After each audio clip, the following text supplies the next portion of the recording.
ফোনে কে কে কে ভাই ভূত এফএম।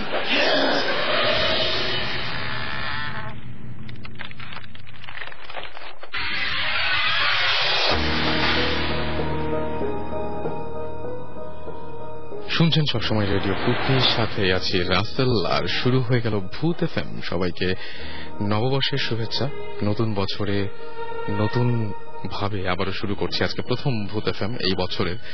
সুতরাং নববর্ষটা নিশ্চয়ই আশা করছি অনেকেই অনেক ভালোভাবে কাটিয়েছেন, এবং নববর্ষের দিন আমরা আপনাদের কাছে কোনো ধরনের কোনো প্যারানরমাল কোনো ঘটনা নিয়ে উপস্থিত হইনি, বাট আজকে আমাদের কাছে অনেক ধরনের ঘটনা রয়েছে। সেই ঘটনাগুলো আশা করছি আপনাদের ভালো লাগবে। আর আপনাদেরকে প্রথমেই শুরুতে জানিয়ে দিই যে এসএমএস করার নিয়মটি। এসএমএস করতে গেলে যেটা করতে হবে, মোবাইলটি হাতে নিতে হবে এবং সেখানে মেসেজ অপশনে গিয়ে টাইপ করে ফেলতে হবে SHOUT শাউট স্পেস আপনার নাম স্পেস আপনার মেসেজ, আর পাঠিয়ে দিতে হবে 9840 নাম্বারে। আর আমাদের যদি ইমেল করতে চান, ইমেলটা অবশ্যই যারা স্টুডিওতে বিশেষ করে আসতে চান বা যারা বড় ধরনের ঘটনা ইমেল করে জানাতে চান, যেটা আমরা নেক্সট উইকে পড়ব, সেটার জন্য আপনাকে যেটা করতে হবে, ভূত এফএম BHOOTFM এখানে আপনারা ইচ্ছা করলে আমাদেরকে ইমেল পাঠাতে পারেন। সো আজকে বেশ কিছু এসএমএস এর মধ্যে পেয়ে গিয়েছি, এবং আমাদেরকে তন্ময় এসএমএস করেছেন গোপালগঞ্জ থেকে, এবং তিনি আমাকে অনেক অভিযোগ করেছেন যে you are very bad because আপনি আমার এসএমএস পড়েন না। এই অভিযোগ তো সবার, এবং আপনি ভয় দেখিয়েছেন আমাকে তন্ময় যে আপনি আমাকে ভূত হয়ে ভয় দেখাবেন। আচ্ছা ঠিক আছে, আসলে ভূত আছে কিনা আমি ঠিক শিওর, আমি ঠিক জানি না ভূত আছে কিনা, তবে একটা প্যারানরমাল ওয়ার্ল্ড আছে এই বিষয়টায় আমি মোটামুটি নিশ্চিত। আমাকে মেঘা বলেছেন ভাইয়া ভূত এফএম শোনার জন্য। তিনি বলছেন যে আজকে লাস্ট ডেট, বিকজ কালকে তার এক্সাম শুরু হয়ে যাবে। ঐশী লিখেছেন খুলনা থেকে, আই লাভ ভূত এফএম, থ্যাংক ইউ। যাদের কালকে থেকে অনেকেরই এক্সাম শুরু হবে, তাদের জন্য অনেক অনেক শুভকামনা থাকলো। Wish you all the best. আশা করছি যে খুব ভালো এক্সাম দিবেন এবং যা আশা করছেন তার চাইতে অনেক ভালো একটা রেজাল্ট হবে। আর আমাকে ক্লাউড ঘোস্ট তিনি লিখেছেন যে রাসেল ভাইয়া শুভ নববর্ষ। ক্লাউড ঘোস্ট তানিম লিখেছেন শুভ নববর্ষ, আমার কাল পরীক্ষা, কিন্তু ভূত এফএম বাদ দিয়ে পড়ায় মন বসাতে পারছি না। কিন্তু মন বসাতেই হবে তানিম, আপনাকে যেটা করতে হবে আজকে পড়াশোনাটার দিকে বেশি মন দিতে হবে, যাতে আপনার রেজাল্ট নিয়ে চিন্তাটা মাথায় না থাকে এবং আপনি নিশ্চিন্ত হয়ে যে ভালো একটা রেজাল্ট হবে সেই রকম একটা ধারণা নিয়ে পরবর্তী ভূত এফএম গুলো শুনতে পারেন। বিথি লিখেছেন যে রাসেল, আচ্ছা তিনিও ভূত এফএম এর মানে আসলে প্রশংসা করেছেন, থ্যাংক ইউ। আর তাফান্নুম আমাকে এসএমএস করেছেন, এবং তার এসএমএস আমি কখনোই পড়ি না এরকম একটা অভিযোগ করেছেন তিনি, which is very true. But আসলে কিছু কিছু সমস্যা আছে যে সমস্যাগুলোর জন্যই পড়া হয়ে ওঠে না। বাট মানে কখনোই যে পড়বো না মানে এটা কিন্তু সত্যি না। এই যে আজকে পড়ে ফেললাম। ঘোস্ট রাইডার আমাকে এসএমএস করে বলছেন রাসেল ভাই আমার এসএমএসটা পড়া হয় না। আচ্ছা অন্যও একই অভিযোগ। নীলাভ দেখে কি বলেছেন, নিশ্চয় অন্য কিছু বলবেন নীলাভ এরকম অভিযোগের বদলে। তিনি বলছেন আমার এসএমএস কি কখনোই পড়তে ইচ্ছা করে না। ও মাই গড, সবাই দেখছি একই রকমের অভিযোগ করছেন আজকে, অভিযোগ। ওকে আচ্ছা আমার খুব ভালো লাগছে, 1 2 3 4 5টা মোটামুটি অভিযোগ আমি খন্ডায় ফেলছি। আর তমা লিখেছেন হাই ভাইয়া কালকে আমার বার্থডে, সো আমাকে 12টার সময় উইশ করো। 12টা তো বেজে গেছে, হ্যাপি বার্থডে, এবং আশা করছি নতুন এই বছরটা অনেক অনেক অনেক অনেক ভালো যাবে আপনার, রাইট। আর এদিকে আমার কাছে আরো অনেক এসএমএস আছে, তবে আমার কাছে বেশ কিছু ইমেলও রয়েছে যে ইমেলগুলো আপনারাই পাঠিয়েছেন, এবং সেরকমই কিছু ইমেল আমরা দেশে এবং দেশের বাইরে থেকে বিভিন্ন সময় বিভিন্ন ভাবে আপনাদের ইমেলগুলো পাই, এবং আপনারা অনেকে আমি জানি যে ইন্টারনেটের মাধ্যমে আমাদের ভূত এফএম শোনেন, এন্ড থ্যাঙ্কস ফর দ্যাট, এবং আশা করছি সবসময় আমাদের সঙ্গেই থাকবেন। তিনি লিখেছেন ভাইয়া আমি রূপম চৌধুরী আগরতলা ইন্ডিয়া থেকে লিখছি, এবং তিনি বলছেন আমি রেডিও ফুর্তির লিসনার, বিশেষ করে ভূত এফএম এর রেগুলার লিসনার, এবং আমি বিসিএ লাস্ট সেমিস্টারে পড়াশোনা করছি। Okay alright. এবং তিনি বলেছেন ভাইয়া আমার সঙ্গে একটা ঘটনা হয়েছিল 15-20 দিন আগে। আমি সেদিন রাতে একটা ভয়ঙ্কর স্বপ্ন দেখেছিলাম। ওকে, দেখলাম যে আমার বাড়ির সামনে মেইন রোড দিয়ে একজন মহিলা রাত 12টার সময় রাস্তা দিয়ে হেঁটে যাচ্ছেন, এবং একটা গাড়ি এসে ওনাকে ধাক্কা দিয়ে মেরে ফেলল। তখন আমার ঘুম ভেঙে যায়। যাই হোক, তিনি যেটা করেন সেটা হচ্ছে আবার বেশি কিছু চিন্তা না করে বা ওটা মাথায় না রেখে তিনি ঘুমিয়ে যান। কিন্তু সবচেয়ে ভয়ঙ্কর ঘটনাটা হলো সেটা হচ্ছে যে স্বপ্নটা তিনি এক নাগাড়ে 7 দিন দেখতে পেলেন, এবং সেইম মানুষ, সেইম রাস্তা, সেইম গাড়ি, কিন্তু কাউকে তিনি সেটা বললেন না। কিন্তু কয়েকদিন পর যা হলো এটা দেখে তার মুখ দিয়ে কোনো শব্দই বেরোচ্ছিল না। সেদিন সত্যি সত্যি ঘটনাটা ঘটল। তার বাড়ির সামনে একজন মানুষ, যিনি গাড়ি অ্যাক্সিডেন্ট করলেন, তাকে একটা গাড়ি ধাক্কা দিয়ে চলে গেল এবং মানুষটি মারা গেলেন। সেম রাস্তা, সেম গাড়ি, সেম মানুষ। সো এটাকে কি আমি কোইন্সিডেন্স বলবো? এটাকে কি আমি কোনো এটাকে কি প্যারানর্মাল ঘটনা বলা যায় কিনা আই ডোন্ট নো। আমি বলতে চাই না, কারণ এটা পুরোপুরি আপনাদের ওপর। আপনারা চিন্তা করবেন যে আসলে এটাকে কোন ধরনের ঘটনা বলা যায়। অনেক সময় আমরা হ্যালোসিনেট করি, তাই না? হ্যালোসিনেট করি এবং হ্যালোসিনেট করার ফলে আমরা অনেক কিছু দেখি এবং আমরা অনেক সময় বলে ফেলি যে কি বলছে এটা তো সত্যি না, আসলে এটা সত্যি মনে হচ্ছে না, কি এরকম হতে হয় নাকি, বা আমরা হয়তো বাড়িয়ে বলছি, বা যিনি বলছেন তিনি হয়তো বাড়িয়ে বলছেন, বা এগুলো সব চোখের ভুল। ভাই, আমি একটা কথা বলতে চাই, চোখের ভুল হোক আর যাই হোক, যদি আমি এক্সপেরিয়েন্স করি তাহলে সেই এক্সপেরিয়েন্সটা খুব ভয়ঙ্কর। সেটা আমি সত্যি দেখি, মিথ্যা দেখি আর যাই দেখি না কারণ আমার চোখের সামনে একটা ঘটনা ঘটছে, এর চাইতে ভয়ঙ্কর কিছু হতে পারে না। আমি হ্যালোসিনেট করলে কার কি, যা হবার আমারই তো হবে। সো ঘটনাটা হ্যালোসিনেট তো আমি অন্য কিছু করতে পারতাম। আমি দেখতে পেতাম যে সুন্দর আমার একটা ফ্রেন্ড আমার জন্য একটা বার্থডে কেক নিয়ে এসে বলছে cake cut, Rasel cake cut, তোর জন্য কেক নিয়ে আসে। এরকম হ্যালোসিনেট করলে তো ভালো হয়, কেক খেলাম, পেটও ভরলো। এরকম কিছু হ্যালোসিনেট করলে নিশ্চয়ই আপনার তখন কোনো অভিযোগ ছিল না বা কোনো ধরনের কোনো ঝামেলা ছিল না। ঝামেলা তখন হয় যখন একদম আপনি কোনো ধরনের কোনো কিছু চিন্তাই করছেন না, বাট আপনার সামনে এরকম একটা অঘটন ঘটে গেল। যাই হোক, আমি আরেকটা ইমেল এই জন্য পড়তে যাচ্ছি। আমি জানি না যেটা হ্যালোসিনেশন কিনা, বাট আমার পড়তে খুব ইচ্ছা করছে বলে আমি পড়ছি। তিনি লিখেছেন যে এটা আমার এলাকার বড় ভাইয়ের গ্রামের কাহিনী, যা ওনার মুখ থেকে শোনা। আচ্ছা, এই ঘটনাটা অবশ্য ঠিক হ্যালোসিনেট করার মতো না। এটা হচ্ছে অনেক সময় এরকম ঘটনা ঘটে যে মিথ থাকে কিছু এলাকার, আমরা জানি না যে এটা সত্যি কিনা বা মিথ্যা কিনা, আমরা জানি না, বাট এই ঘটনাটা বেশ ভয়ঙ্কর এবং আমার মনে হয় যে শুনলে ভালো লাগবে। তো এক রাতে এক লোক প্রায় 12টার দিকে হেঁটে গ্রামে ফিরছিল। লোকটি যখন একটা ব্রিজের ওপর দিয়ে পার হচ্ছিল, হঠাৎ তার অনেক পানির পিপাসা পেল। তাই ব্রিজটা পার হয়ে সেই নদীতে নামে পানি খাওয়ার জন্য। তখন হঠাৎ লোকটি নদীটির কিছু দূরে কিছু একটা দেখতে পান। কিছু দূর গিয়ে উনি দেখতে পান একটি লাশ। লাশটা দেখে তিনি অনেক ভয় পেয়ে যান। তারপর তিনি কাছে যান লাশটাকে ভালোভাবে দেখতে। উনি দেখলেন যে ওটা একটা মেয়ের লাশ, যে কিনা বউয়ের সাজে আছে। হঠাৎ লোকটি সেই বধূ বেশে, যে বউটা আর কি সেটা মারা গিয়েছিল, সেই মেয়েটার কাছে যান এবং তিনি ভালো করে খেয়াল করে দেখেন যে তার হাতে একটা সোনার আংটি আছে, যেটা দেখেই বোঝা যাচ্ছে যে অনেক দামি। তো লোকটা তার আঙুল থেকে রিংটা খোলার চেষ্টা করেন, কিন্তু রিংটা কিছুতেই খুলতে পারেন না। তাই তিনি যেটা করেন সেটা হচ্ছে রিংটা খুলতে না পেরে পুরো আঙুলটাই ছিঁড়ে ফেলেন এবং সেই আঙুলটা নিয়ে তিনি চলে যান। এর পরের দিন যেটা হলো সেটা হচ্ছে একই সময় ওই ব্রিজের ওপর দিয়ে আসার সময় ওনার আবারও পানির পিপাসা পায়, কিন্তু তিনি ওই দিন ভয়ে ওই নদীতে নামেননি। তিনি কিছু দূর যাওয়ার পর একটা ঘর দেখতে পান, যেখানে মিটমিট করে আলো জ্বলছে, যদিও এই জায়গায় কোনো ঘর থাকার কথা না। কিন্তু তিনি পিপাসা মেটানোর জন্য, বুঝতেই পারছেন যে এরকম ক্ষেত্রে হয় এরকম যে পিপাসা বেশি পায় বা ঘটনা ঘটবে, এই জন্য হয়তো পিপাসাটা বেশি পেয়েছিল। সেই পিপাসা মেটানোর জন্য তিনি ওই ঘরটিতে যান এবং দেখেন একটি মেয়ে কাজ করছে। তিনি মেয়েটিকে পানি দিতে বলেন। তখন মেয়েটি কোনো কথা না বলে তার জন্য যেটা করে সেটা হচ্ছে পানি নিয়ে আসে একটি গ্লাসে করে, এবং মেয়েটি লোকটিকে গ্লাসটি যখন দেন তখন লোকটি তার হাতের দিকে তাকিয়ে দেখে যে ঠিক এই মেয়েটিরও এই হাতের যেটা রিং ফিঙ্গার, সেই রিং ফিঙ্গারটা নাই।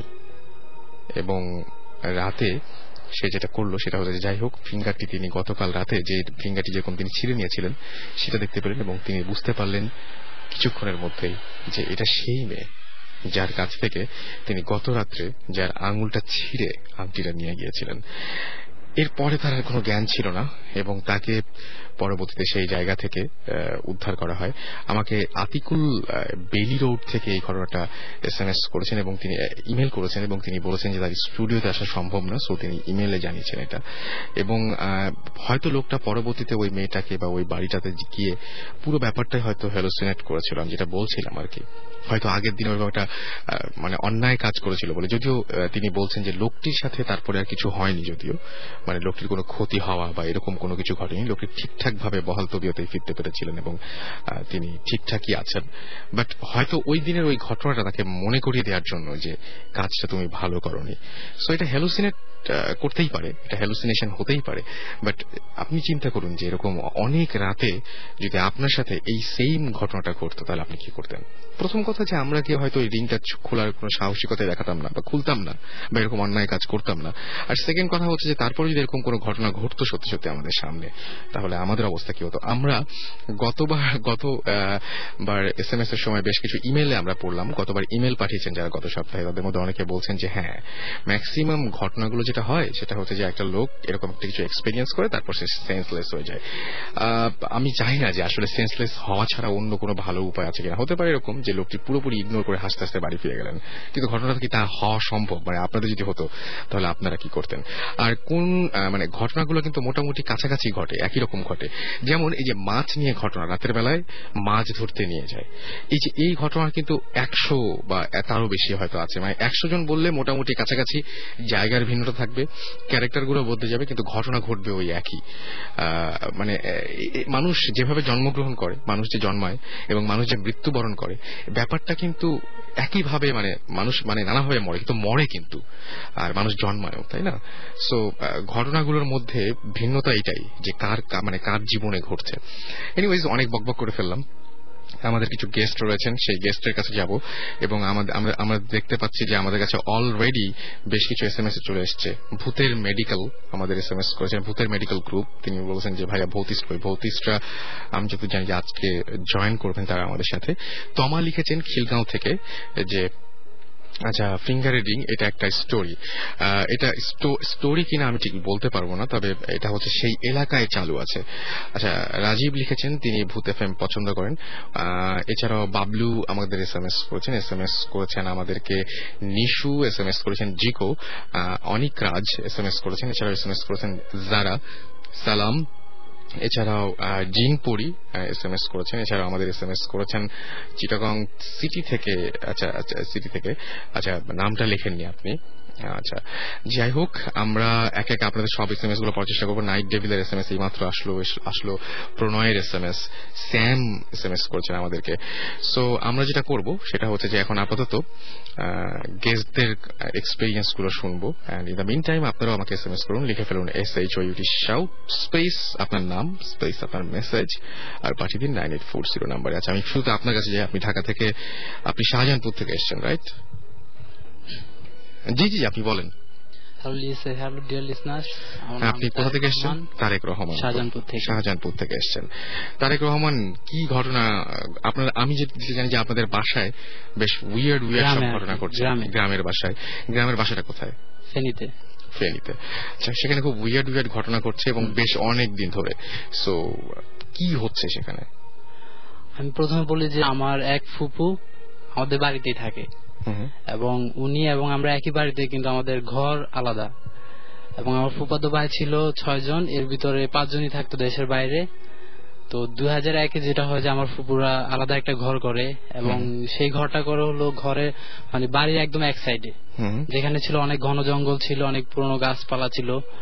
তো ঘর করার পর যেটা হয় যে বিভিন্ন ধরনের ঘরটা তৈরি হওয়ার পর বিভিন্ন ধরনের প্রবলেম ক্রিয়েট হয় এবং ফার্স্ট যে প্রবলেমটা ক্রিয়েট হয় যে 2 মাস পরে জানতে পারে যে যেই ওনাদের যে মিস্ত্রিটা ছিল, প্রধান মিস্ত্রি, ঘরটা যিনি তৈরি করেন, তার একটা পা বাঁকা হয়ে যায়।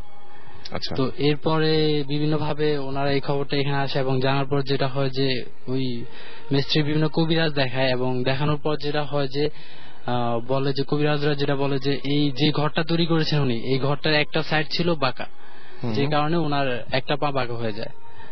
তো এই ঠিক এর 1.5-2 বছর পর থেকে এটা মানে একদমই কবিরাজের মতামত আর কি, তার নিজস্ব মতামত। ওকে, তারপর তো এর 1.5-2 বছর পর থেকে বিভিন্ন ভাবে প্রবলেম হতে থাকে। যেমন তখন আমার একটা ভাবি ছিল, বড় ভাবি বিবাহিত ছিল, একটা ভাই। তো ওই ভাবির রুমে বিভিন্ন ধরনের সমস্যা হতো, দেখা যেত যে আলমারির ভিতর বিভিন্ন আওয়াজ করতেছে। সেই আওয়াজগুলো কেমন? হ্যাঁ, একটা বাচ্চা যেভাবে কাঁদে ওইভাবে কাঁদতো। এটা কি দিনে হতো নাকি রাত্রের বেলা? এটা বেশি শোনা যেত, যখন ঘুমাতে যেত তখন আর কি এই প্রবলেমটা হতো। আর দেখা যেত ভাঙচুর করতে, যেরকম একটা গ্লাস নিচে ফেলে আমরা যে ভাঙার আওয়াজটা শুনবো, এরকম নানা রকম ভাঙার আওয়াজ শোনা যেত। তো তারপর ভাবি যেটা ছিল যে উনি কখনো ভয় পেতেন না এই জিনিসগুলা। হ্যাঁ, ভয় না পেয়ে উনি ওই ঘরটাতেই থেকে যেতেন, এবং প্রথম উনি কাউকে এই ব্যাপারটা জানাননি। তারপর বিভিন্ন ভাবে বিভিন্ন ধরনের, আমার ভাই, বড় ভাই যখন বাইরে থেকে আসে তখন উনি এই প্রবলেমটা দেখতে পান। যেটা দেখতে পান যে উনি একদিন রাত্রের বেলায় বাইরে এসেছেন, যেটা ঘরটা যেরকম ছিল, আমি ঘরটা বলি যে ঘরটা ছিল এক সাইডে ছিল 3টা রুম আর এক সাইডে ছিল 4টা রুম, এবং মাঝখানে ছিল যেটা করিডোর, মানে সবাই হাঁটা করতো, হাঁটা আসা যাওয়া করতো। এবং উনি যখন বাইর হলেন রুম থেকে, উনি দেখলেন যে একটা মেয়ে শাড়ি পরা, অনেক লম্বা। তো যখন মেয়েটা হাঁটতেছে করিডোরে, এবং যখনই ওনার দিকে তাকালো, তো মেয়েটা কি হলো, আস্তে আস্তে ছোট হয়ে গেল। দেখা যায় আস্তে আস্তে একদম ছোট হতে হতে ওটা একসময় মিলিয়ে গেল। তো উনি এই ব্যাপারটা দেখার পর তেমন ভাবে গুরুত্ব দেন না এবং কাউকে বলেন নাই। তো এরপরে বিভিন্ন ভাবে আরো সমস্যা হতে থাকে। তো সমস্যা হওয়ার পর যে এর মাঝে আমার 2 নাম্বার ভাই যিনি, উনিও বাইরে থেকে আসেন, আসার পর বিয়ে করেন। বিয়ে করার পর আমার বড় ভাবির কিছুটা সমস্যা হয়। বড় ভাবে একটা রোগ ধরা পড়ে, যেটা হচ্ছে যে ওনার মুখ দিয়ে এবং যে লোমকূপ গুলা আছে এদিকে রক্ত ঝরতো, আর রক্ত ঝরতো, এবং বিভিন্ন ডাক্তার দেখানোর পরে কেউ কিছু ধরতে পারে নাই। এবং আপনি বলছেন যে আপনারা ঢাকাতেও চিকিৎসা করিয়েছেন, বিভিন্ন জায়গায় চিকিৎসা করেছেন। এবং ঢাকাতে সমরিতা হাসপাতালে ছিল, প্রায় 3 মাস ভর্তি ছিল। তো সমরিতা ভর্তি করার পর ডাক্তাররা যেটা ওইখানেই প্রথম ধরা পড়লো যে ওনার রক্তকণিকা ড্যামেজ হয়ে যায়। তো এভাবে এখানে চিকিৎসা হতে থাকলো। এরপর বাড়িতে নানা রকম ভাবিরা আরো দেখতে পেলো যে ঘটনাগুলো, যে মেজো ভাবির রুমে নানা রকম এই আওয়াজগুলা, সেম আওয়াজগুলো আবার মেজো ভাবির রুমে হওয়া শুরু করলো। বউ আসলেন, তার ঘরেও ঠিক একই রকম ঘটনা ঘটছে। তারপর দেখা যায় যে আমরা যেটা বলি যে বোবা ধরলে যেরকম হয় আর কি, যে চেপে ধরে বা নিঃশ্বাসটা বন্ধ হয়ে যাচ্ছে, এরকম ভাবে বিভিন্ন ধরনের প্রবলেম হতে থাকলো। তো আমার এর ভিতর আবার আমার 3 নাম্বার ভাইটাও বিয়ে করে। 3 নাম্বার ভাই বিয়ে করার পর যেটা হয় যে ভাবি, আমার যে বড় ভাবিটা ছিল, উনি আরো অসুস্থ হয়ে যায়। আচ্ছা। তো এক সময় দেখা যায় যে উনি মারা যায়। আচ্ছা। মারা যাওয়ার সময় যে ওনার যে ডিজিজ গুলো দেখা দেয়, যে চুল সব উঠে যায়। উনি যখন মারা গিয়েছিলেন তখন ওনার মাথায় একটাও চুল ছিল না, প্লাস উনি একদম শুকনা হয়ে যান। আচ্ছা। তো এইভাবে মারা যায়। তো এর কিছুদিন পরে যেটা ধরা পড়ে যে আমার 2 নাম্বার যে ভাবি, দ্বিতীয় ভাবি, মেজো ভাবি, ওনারও ঠিক একই সেম সমস্যাটা ধরা পড়ে কিছুদিনের মধ্যে। হ্যাঁ, কিছুদিনের মধ্যে, যে রক্ত ঝরতেছে প্লাস লোমকূপ গুলা দিয়ে রক্ত, বোঝা যাচ্ছে সেম আপনার মানে বড় ভাবির যে প্রবলেম হয়েছিল, সেম একই প্রবলেম তার শুরু হয়ে গেছে, একই প্রবলেম। ওকে। তো ওনাকেও সেম একই ভাবে এখনো চিকিৎসা চলছে ওনার, এখনো উনি ওইভাবেই আছে। তো এর ভিতর আমার 4 নাম্বার ভাই যেটা, উনিও বিয়ে করেন। তো উনি বিয়ে করার পর যেটা হয়, যেহেতু ওনারা গ্রাম থেকে শহরে চলে আসে, মানে ফেনীতে চলে আসে, ওইখানেই থাকা দেওয়া ওইখানে থাকা শুরু করে। যে বিভিন্ন ঘর, ওনাদের যে ঘরটা ছিল এটা প্রবলেমের জন্য দেখা যাচ্ছে যে ভাবিরা থাকতে যাচ্ছে না এখানে, হয়তো ভাইয়াদেরও ইন্টারেস্ট নেই ওইভাবে, যে স্ত্রীরা অসুস্থ হয়ে পড়তেছে, এজন্য ওনারাও চাচ্ছিলেন যে কিছুদিন বাইরে থাকার জন্য। আচ্ছা। তো ওনারা বাইরে গেলেন, বাইরে থাকলেন কিছুদিন। তো 4 নাম্বার ভাইও বিয়ে করলো, দেখতেছে এখন কারোর প্রবলেম হচ্ছে না, কোনো ভাবিরাও তেমন কিছু দেখতেছে না। মানে যখন আপনারা ওই শহরটা, মানে গ্রাম ছেড়ে শহরে আসলেন, তখন আর কারো কোনো ধরনের প্রবলেম হয়নি। তখন কি কেউ কিছু দেখতেন, মানে যে কিছু দেখতেন না, কোন ভাবি কিছু ওইভাবে দেখেনি। তো যেটা হওয়ার পর ওনারা আবার এভাবে যখন 1 বছর ওনারা ওইভাবে বাইরে থাকলেন, থাকার পর ওনারা আবার গ্রামে চলে আসলেন, গ্রামের বাড়িতে, যেহেতু এখন ভাবিদের কোনো প্রবলেম হচ্ছে না আর সবাই মোটামুটি ভালো আছে, এই জন্য ওনারা আবার গ্রামে চলে আসেন। গ্রামে আসার পর যেটা হয় যে আবার প্রবলেম শুরু হয়, যে আমার 4 নাম্বার ভাবি যেটা, ওনার সাথে এখন প্রবলেম শুরু হয়, এবং কিছুদিন পর ওনারও কিভাবে একদম সেম একই প্রবলেমটা ধরা পড়ে। ওকে। হ্যাঁ, ওনার শরীরটা দেখা যাচ্ছে যে ফুলে যায়, তারপর রক্ত মানে দুর্বল হয়ে পড়ে। তো ডাক্তার দেখানোর পরে প্রথম যেটা হয়েছিল, যে ডাক্তার বলেছিল যে হয়তো বা রক্ত শূন্যতা, এই কারণে এই প্রবলেমটা হচ্ছে। তো ঢাকায় আমরা যখন নিয়ে আসি, তখন ঢাকায় ডাক্তার পরীক্ষা করে এবং দেখা যায় যে সেম একই রক্তকণিকা ড্যামেজ। আমার 3 ভাবির একই সমস্যা, সেম ভাবে মানে তারা আক্রান্ত হয়েছেন, এবং তাদের মধ্যে বড়জন যিনি, তিনি মারা গিয়েছেন। এবং এরপর আমার ওই বড় ভাই আবার বিয়ে করেন। বিয়ে করার পর যেটা হয় যে এই ঘরে আবার ওনারা কি করেন যে এভাবে থাকার পর যখন দেখলেন যে 4 নম্বর ভাবিটা অসুস্থ হয়ে পড়লো, তখন ওনারা আবার শহরে চলে আসেন। আচ্ছা, এখন পর্যন্ত ওনারা ফেনীতে আছেন, ফেনী শহরে আছেন, শহরে আছেন, এখন আর বাড়িতে যাননি ওনারা। ওকে। তো এটা যেটা হয় যে এগুলাই প্রবলেম হয়েছে আপাতত। যে এরপরে এমনি আমার ভাইরা যেটা হয়েছে যে ভাইটা আমার বাড়িতে থাকতো উনি বিভিন্ন ধরনের প্রবলেম দেখতে পেরেছেন। যেমন উনি ফেনীতে থাকতেন, তারপর উনি কি করতেন যে প্রতি বৃহস্পতিবার রাত্রে বাড়িতে গিয়ে থাকতেন। তো বাড়িতে থাকার পর যেটা এক রাতে হলো কি যে ফ্যান চলতেছে, ফ্যানটা হঠাৎ অস্বাভাবিক জোরে ঘোরা শুরু হয়ে গেল। তো উনি যেটা দেখলেন যে কেউ একজন তাকে চেপে ধরতেছে, আর নখগুলো বড় বড়, দাঁতগুলো মানে বড় বড়, এই টাইপের। তো উনি কোন রকম সূরা একটা পরে, মানে এটা হচ্ছে ঠিক আছে বোমা ধরার মতো যে ব্যাপারটা হয় আর কি, ওইভাবেই উনি একটা সূরা পরে দৌড় দিয়ে ঘর থেকে বের হয়ে গেলেন। তো উনি আর ওই রাত্রে এখানে ছিলেন না। এরপর থেকে মোটামুটি কেউ আর ওখানে থাকে না। তারপর যেটা হয় যে আমরা ভাইয়েরা বিভিন্ন ভাবে, হুজুর বলেন বা কবিরাজ বলেন, আমরা বিভিন্ন ভাবে ওইটা হয়েছে, এবং কোন হুজুরই কোন ধরনের সমাধান দিতে পারে না এখন পর্যন্ত। কিন্তু সবার কথায় যেটা মিল ছিল, মানে ম্যাক্সিমাম হুজুর যেটাই বলেছেন যে যেহেতু জায়গাটা পুরনো এবং জায়গাটার গাছগুলো যেহেতু অনেক আগে লাগানো, অনেক পুরাতন গাছ ছিল, এবং আমরা যেটা জানি যে গ্রামে বা শহরে যেখানে হুজুররা কি করে যে যদি কোনো জিন খারাপ থাকে তাহলে তাকে বোতলে আটকায় রাখে। আমি এইখানে একটা কথা বলবো যে বোতলের ব্যাপারটা যেটা বলেন, আমি নাম বলতে পারছি না একদমই, কিন্তু আমাদেরই খুবই মানে আমাদের সাথে রেগুলার আছেন এরকম মানুষের কাছ থেকে, বা আমরা শুনেছি যে হ্যাঁ অনেকেই বলেছেন এই ব্যাপারটা যে হ্যাঁ যে বোতলে ভরে ফেলা যে ব্যাপারটা, এটা ঠিক আমি নিজে কোনোদিন দেখি নাই, কিন্তু আমি শুনেছি যে এরকম ধরনের ঘটনা ঘটে, অনেকের কাছে আমি জিনিসটা শুনেছি। আমি যেটা দেখেছি যে আমাদের এলাকায় যে হুজুর আছে ওনার রুমে আমি এই জিনিসটা দেখেছি, যে চারপাশে বোতল লাগানো। পরে আমি আমার আব্বুকে জিজ্ঞেস করলাম একদিন বাসায় যে এটা কেন, পরে বললো যে এখানে জিনদের আটকানো, যারা খারাপ থাকে ওদেরকে এখানে মানে ধরে আটকায় রাখা হয় আর কি, শাস্তি স্বরূপ এটা।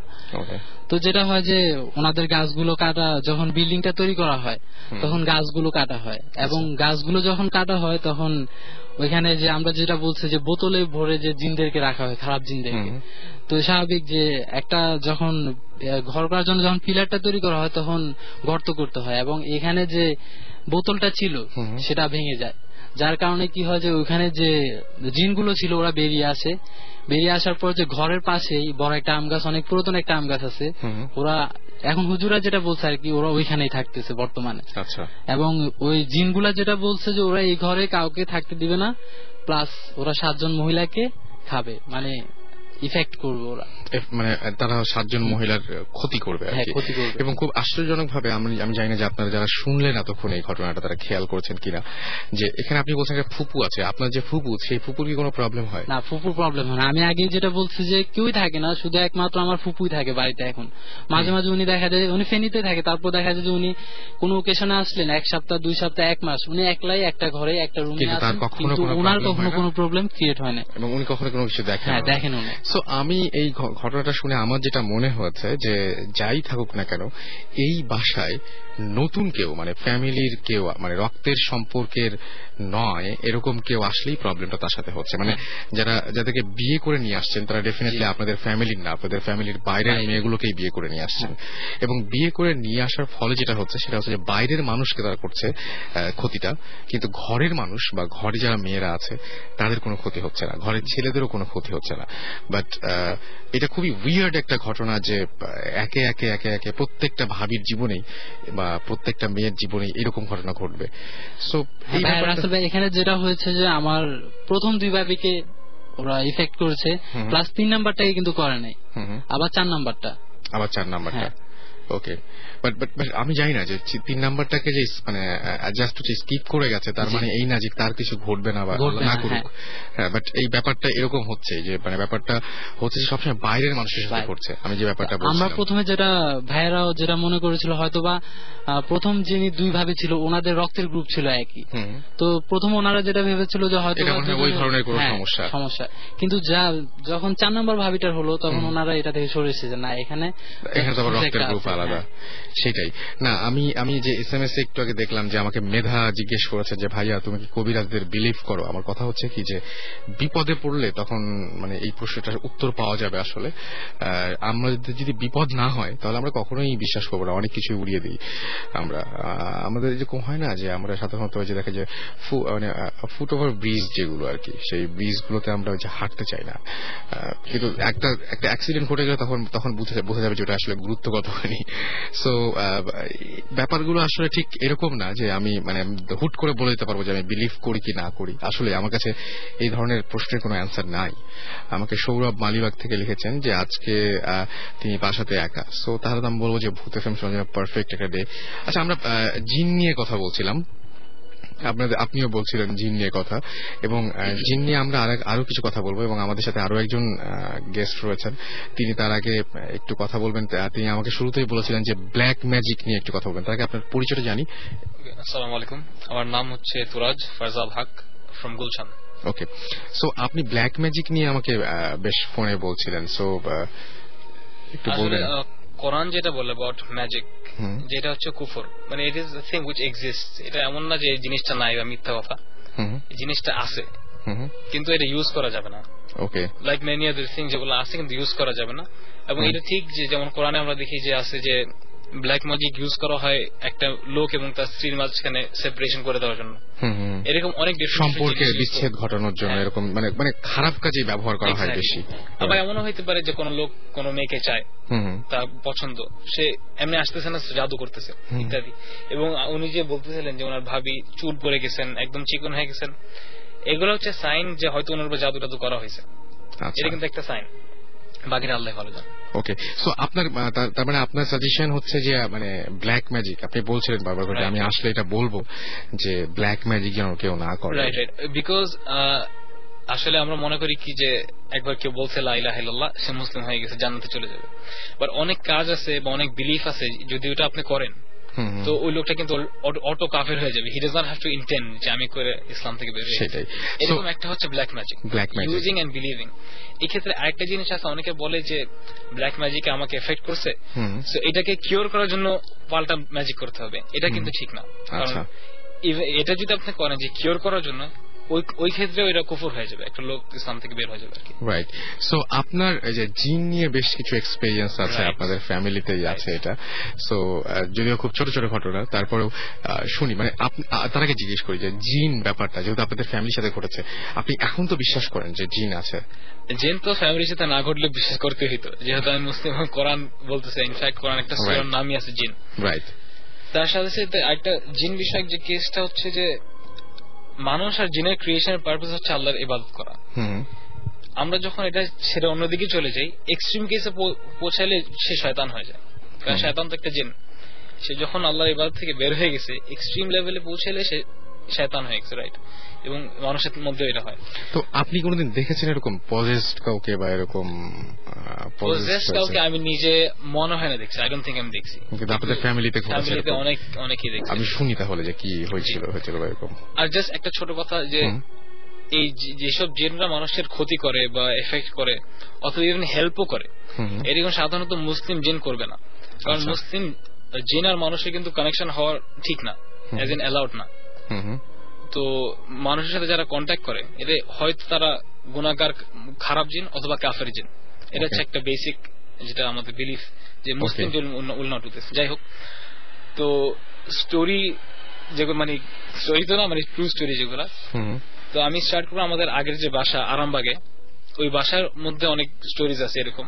আর আপনি বারবার করে আমাকে ঘটনাগুলো একটু আগে বলার সময় বলছেন যে all of them are true, বারবার করে বলছেন, অনেক স্টোরিজ এমফাসিস দিচ্ছিলেন বারবার করে। সো সেটাই, সো কি হয়েছিল? হ্যাঁ, তো ওই বাসার ছাদে, 3 তলার মধ্যে, ছাদের মধ্যে আর কি একটা রুম ছিল, আর সবাই বলতো যে এই রুমে হয়তো জিন টিন আছে, বিকজ সবসময় সাউন্ড টাউন্ড পাইতো। কেউ হয়তো হঠাৎ যেখানে কেউ নাই, খুব ভালো আতরের স্মেল পাইতেছে, যেখান থেকে হয়তো আপনি যদি ভালো আতর লাগায় ক্রস করেন, স্মেলটা আসবে, বাট কোন মানুষ ক্রস করেনি। তো এরকম অনেক ঘটনা ছিল। তার সাথে সাথে আমার নিজের আম্মার সাথে যে ঘটনা ঘটছে, এটা হচ্ছে অ্যারাউন্ড 1979-1980 ঘটনা। তো রাতে ঘুমায় আছেন আব্বা আম্মা, এবং আমার বোন তখন হয়েছে মাত্র 3-4 বয়স, 3-4 মাস বছরের বাচ্চা, 3-4 মাসের বাচ্চা আর কি।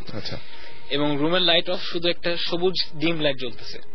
অ্যাটমসফিয়ারটা এমনিতেই একটু অন্যরকম, অন্ধকার লাইট আছে, বাট কিছু মানে মানে ব্যাপারটা হচ্ছে মানে মোটামুটি স্পষ্ট সবকিছু দেখা যায়। Right right. এবং আমার বোন ছিল বেবি কর্জে থাকে, একদম আমার বিছনার সাথেই, যাতে করে হাত দিলে ধরতে পারে আর কি বাচ্চাকে। তো গভীর রাতের মাঝে হঠাৎ করে, সেক্ষেত্রে যে বেবি কটের রেলিং যেটা এক সাইড খোলা যায়, খোলা ছিল, আম্মা যারা হাত দিয়ে দেখতে পারে আর কি।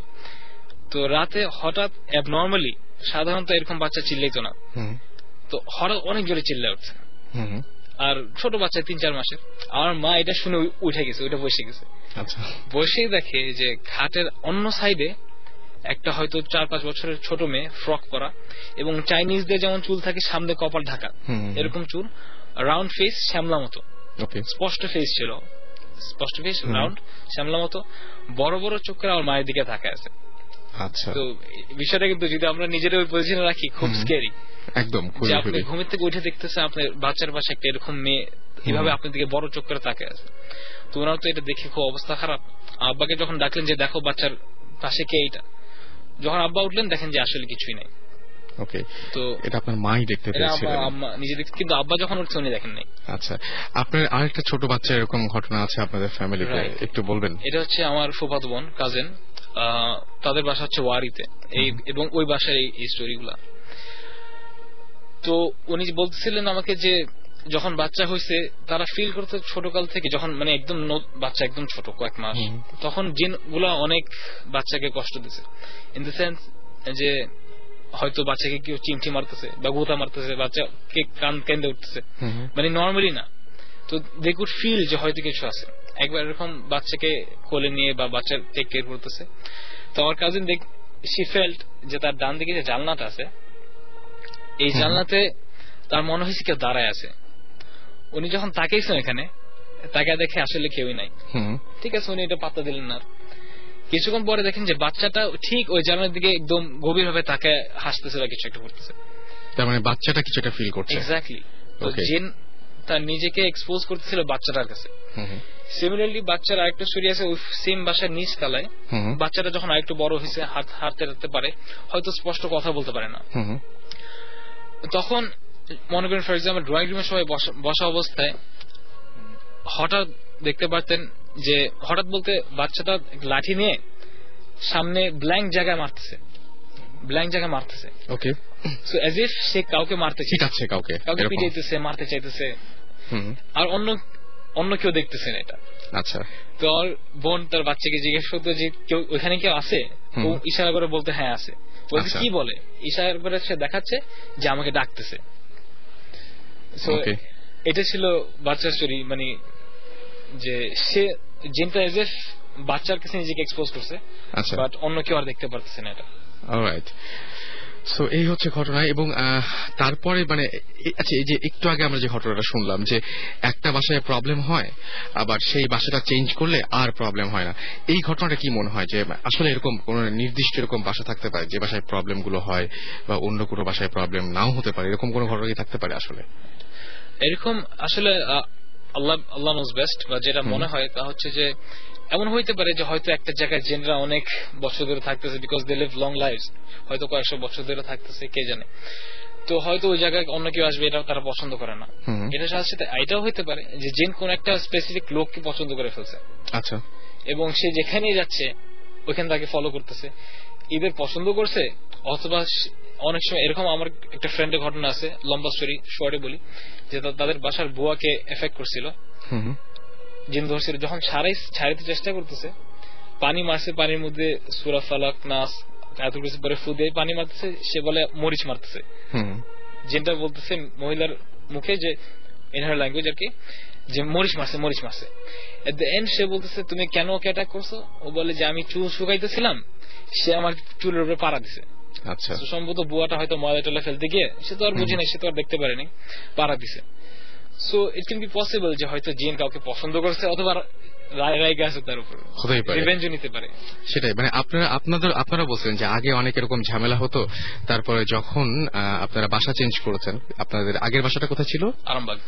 আরামবাগ থেকে যখন গুলশানে চলে এসেছেন, তার ওই বাসাতে অনেক প্রবলেম হতো, কিন্তু গুলশানের এই বাসায় কোনো প্রবলেম হচ্ছে না। ইট ওয়াজ প্রবাবলি বাসার কোনো কেস, হয়তো মানুষের সাথে কিছু ছিল না। আচ্ছা, আমি তার মাঝখানে একবার জানিয়ে দিই যে আমাদের সাথে ভৌতিস্ট জয়েন করেছেন এবং জিবরান ভাই আমাদের সঙ্গে আছে। জিবরান ভাই হচ্ছে মানে কি অনেক অনেক অনেক ক্লান্ত হয়ে এসছেন, কারণ পা ব্যথা ছিল।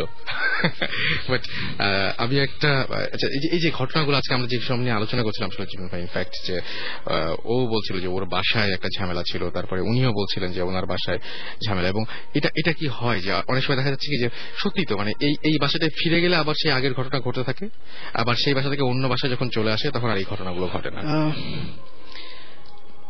আমি ঠিক জানি না এখন ওটা, অনেস্টলি স্পিকিং, কারণ উনি যেটা বলছেন, সরি জিবরান, জিনিসটা হচ্ছে যে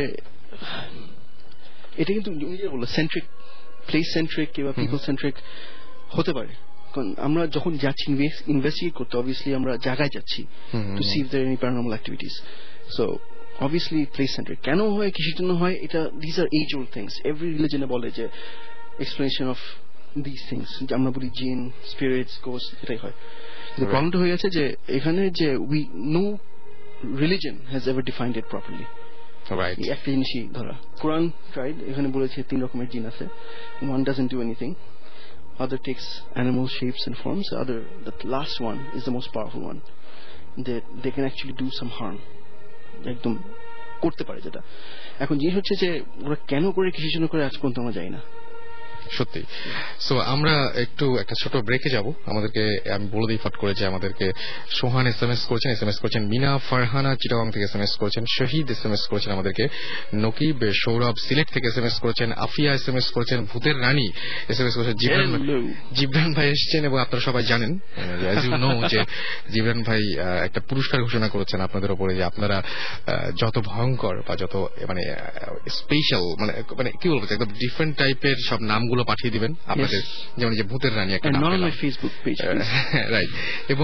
এবং সেটা যেটা করতে হবে সেটা হচ্ছে আপনি এভাবে এসএমএস পাঠালে যে নামটা বেস্ট হবে তার জন্য একটা পুরস্কার রয়েছে জিবরান ভাইয়ের পক্ষ থেকে। লহমা আমাদের এসএমএস করেছেন, লিমন এসএমএস করেছেন, আবিদ এসএমএস করেছেন, আরাফ এসএমএস করেছেন, আতিক এসএমএস করেছেন, এছাড়াও আমাদেরকে এসএমএস করেছেন জিবরানের ভূত, নামটা বেশ ভালো না? অনেক খবর আছে, সোফার নামটা বেশ ভালো। সো এছাড়াও রুমও এসএমএস করেছেন, আমাদেরকে এসএমএস করেছেন, আর যে রূপকথা, ওকে, মেহরাব এসএমএস করেছেন, নেভাল ঘোস্ট এসএমএস করেছেন, ডেডম্যান এসএমএস করেছেন, ভাই আমি বাড়িতে একা বাট খুব এনজয় করছি, ডেডম্যান। সো আপনি ভাই ডেডম্যান, আপনি বাড়িতে একা থাকলে কি আর মানে সবাই মিলে সেটাই। জাহিন এসএমএস করেছেন, মানে ম্যাক্সিমাম এসএমএস এর মধ্যে সেটা হচ্ছে যে হয় ভূত এফএম অনেক ভালো লাগে, আর না হলে ভৌতিস্ট কবে শুরু হবে। সো ভৌতিস্ট শুরু হতো, দিন চলেই আসছে, তাই না? একদম কাছাকাছি। রঙ্গন এসএমএস হচ্ছে আমরা কিছুদিনের মধ্যেই আপনাদের একটা আল্লাহর কসম ডেট দিয়ে দিব। আল্লাহর কসম ডেটে আপনারা টেলিভিশন খুলে ওয়েট করবেন, এবং মানে ভৌতিস্ট ট্রেলারও যাবে যখন আপনারা টিভিতে দেখবেন। সো আমরা একটা নতুন বছর শুরু করছি, এই নতুন বছরে ভূত এফএম এবং ভৌতিস্ট নিয়ে অনেক কিছু হবে। সো স্টে টিউন, এবং আপনারা সময় মতো সব খবর পেয়ে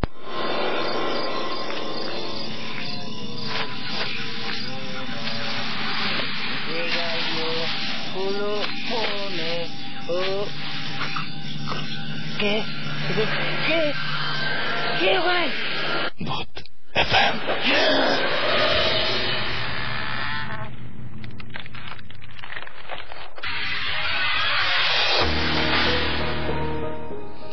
রাইট, শুনছেন সবসময় রেডিও ফুর্তি, চলছে ভূত এফএম, সাথে আছে রাসেল। ঘড়িতে সময় রাত 12:47। আর ওয়েদারটা খুব দারুণ। এবারের বছরটা শুরু হয়েছে খুব সুন্দরভাবে।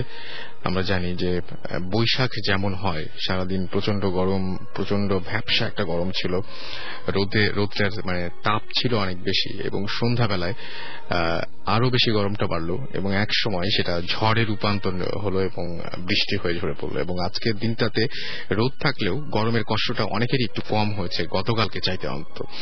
যাই হোক, এবার নতুন বছর ভালো যাক সবার এবং নতুন বছরের প্রথম ভূত এফএম শুনছেন আপনারা এবং আশা করছি যে এনজয় করছেন। অনেকগুলো ভালো ভালো নাম আমরা পেয়েছি, সেই নামগুলো একটু পরে ঘোষণা করবো। যারা এখনো নাম পাঠাননি বা SMS পাঠাননি তাদের জন্য বলছি, সেলফোনের মেসেজ অপশনে গিয়ে টাইপ করে ফেলুন SHOUT শাউট স্পেস আপনার নাম স্পেস আপনার মেসেজ আর পাঠিয়ে দিন 9840 নম্বরে।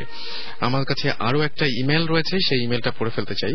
আমাকে ইমেল করেছেন যিনি, তার নামটাকে বলি, তিনি সিলেট থেকে SMS করেছেন, ইমেলটা করেছেন এবং তিনি তার নামটা হচ্ছে সাগর তালুকদার।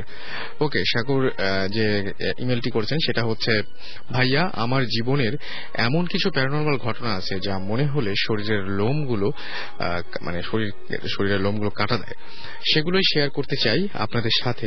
আজ একটা ঘটনা শেয়ার করছি। আমাদের মূল বাড়ি সুনামগঞ্জ সদরে, আর আমি তখন সুনামগঞ্জেই থাকতাম। ঘটনাটা যখন ঘটে তখন আমি ক্লাস 10-এ পড়ি। সেদিন হঠাৎ কান্নার শব্দ আমার কানে আসে। তখন ঘড়িতে 7টা প্রায়। পরে জানতে পারলাম আমাদের পাশের বাসার মাসিমা আর নেই, অর্থাৎ উনি মারা গিয়েছেন। খুব খারাপ লাগলো খবরটা শুনে, ওনার চেহারাটা বারবার চোখের সামনে ভাসতে লাগলো। যাক, একটু পরে জানতে পারলাম যে আমাকে নাকি শ্মশানে যেতে হবে সবার সাথে। প্রথমে আপত্তি থাকলেও পরে যেতে রাজি হই আমি, কেননা কোনোদিন শ্মশানে যাওয়া হয়নি, কাছ থেকে দেখিনি কি করে একটা মানুষ পুড়ে ছাই হয়ে যায়। লাশটাকে শ্মশানে নিতে নিতে প্রায় রাত 12টা হয়ে গেল এবং যেটা হলো সেটা হচ্ছে চূড়ার উপরে লাশটাকে তুলে পুরানো শুরু হলো। এই পরিবেশটা আমার তেমন ভালো লাগছিল না। একটা মানুষকে চূড়ার উপরে তোলা হয়েছে, তারপরে তাকে পোড়ানো হবে, এই পরিবেশটা কোনোভাবেই ভালো লাগছিল না। ভাবলাম বাসায় চলে যাই। কেউ এত তাড়াতাড়ি বাসায়ও যাবে না, লাশটা পুড়ে শেষ হতে ভোর হয়ে যেতে পারে। জানলাম একজনের কাছ থেকে। এতক্ষণ থাকার আমার পক্ষে ইম্পসিবল। আমি সাহস করে একাই চলে যাব কিনা ভাবছি। অবশেষে বাসার দিকে পা বাড়ালাম। শ্মশান থেকে আমাদের বাসা প্রায় 3 কিলোমিটার। লম্বা লম্বা পা ফেলে ফেলে খুব দ্রুত হাঁটছিলাম আমি। ঘড়িতে তখন রাত 2টা হয়ে গেছে। রাস্তা একদম ফাঁকা, সবগুলো ল্যাম্প পোস্টে বাতি ছিল না, তাই কিছু কিছু জায়গায় অন্ধকারও ছিল। হঠাৎ আমার কানে কিসের একটা শব্দ এলো। দেখলাম আমার পাশ দিয়ে এতই জোরে 3টি কুকুর চলে গেল যে নিমিষে যেন হাওয়া হয়ে গেল এরকম মনে হলো। এবং কুকুরগুলো দেখে কুচকুচে কালো দেখতে আর অনেক লম্বা ছিল, তারা সাধারণ কুকুরের মতো না। আমার পা যেন সামনের দিকে আর চলছে না। তখন ভাবতেই পারিনি একটু পরে আরো ভয়ঙ্কর কিছু আমার জন্য ওয়েট করছে। আমি দৌড়ের মতো হাঁটছি সামনের দিকে। হঠাৎ কি যেন আমাকে বলছে, শ্মশান থেকে আসছো? তারপর আমি যা দেখলাম, যাকে একটু আগে শ্মশানে পুরাতে রেখে এসেছি, সেই মাসিমা ধবধবে সাদা কাপড় পরে আমার পাশে দাঁড়িয়ে আছে। আমি আর কিছু বলতে পারি না। যখন সকাল হলো আমি আমার রুমের বিছানায় শুয়ে আছি। পরে জানতে পারলাম সবাই যখন শ্মশান থেকে ফিরে আসছিল, আমি বাসার কাছেই রাস্তায় শোয়া অবস্থায় আমাকে তারা দেখতে পায় এবং পরে তারাই আমাকে বাসায় পৌঁছে দেয়। হয়তো হতে পারে এরকম যে পরিবেশটা তার ভালো লাগেনি এবং শ্মশানের পরিবেশ ভালো না লাগার কারণেই ফেরার সময় সে হ্যালুসিনেট করেছে পুরো ব্যাপারটা, কিন্তু ভয়টা যে সে পেয়েছে এ বিষয়ে কোনো সন্দেহ নেই। আচ্ছা, আমাদের কাছে বেশ কিছু নাম চলে এসছে জিবরান ভাই, এবং সেই নামগুলোই আমরা একটু আপনাকে পড়ে শোনাই। আমাদেরকে SMS করেছেন ভূত বাবা জিবরান। আচ্ছা, পেতনির রানী আমাদেরকে SMS করেছে এবং পেতনি রানী বলছেন জিবরানের ওপরে আসর পড়বে। আর কত আসর তো সেই একদম সেই অনেক আগে থেকেই পড়ে আসছে কত। এবং আমাদেরকে SMS করেছেন খুব মজার নাম, দ্য এক্সোরসিস্ট, এবং তিনি বলছেন যে এভরিবডি, তিনি বলছেন যে alert because he is joining ভূত এফএম, এবং সো ওয়েলকাম।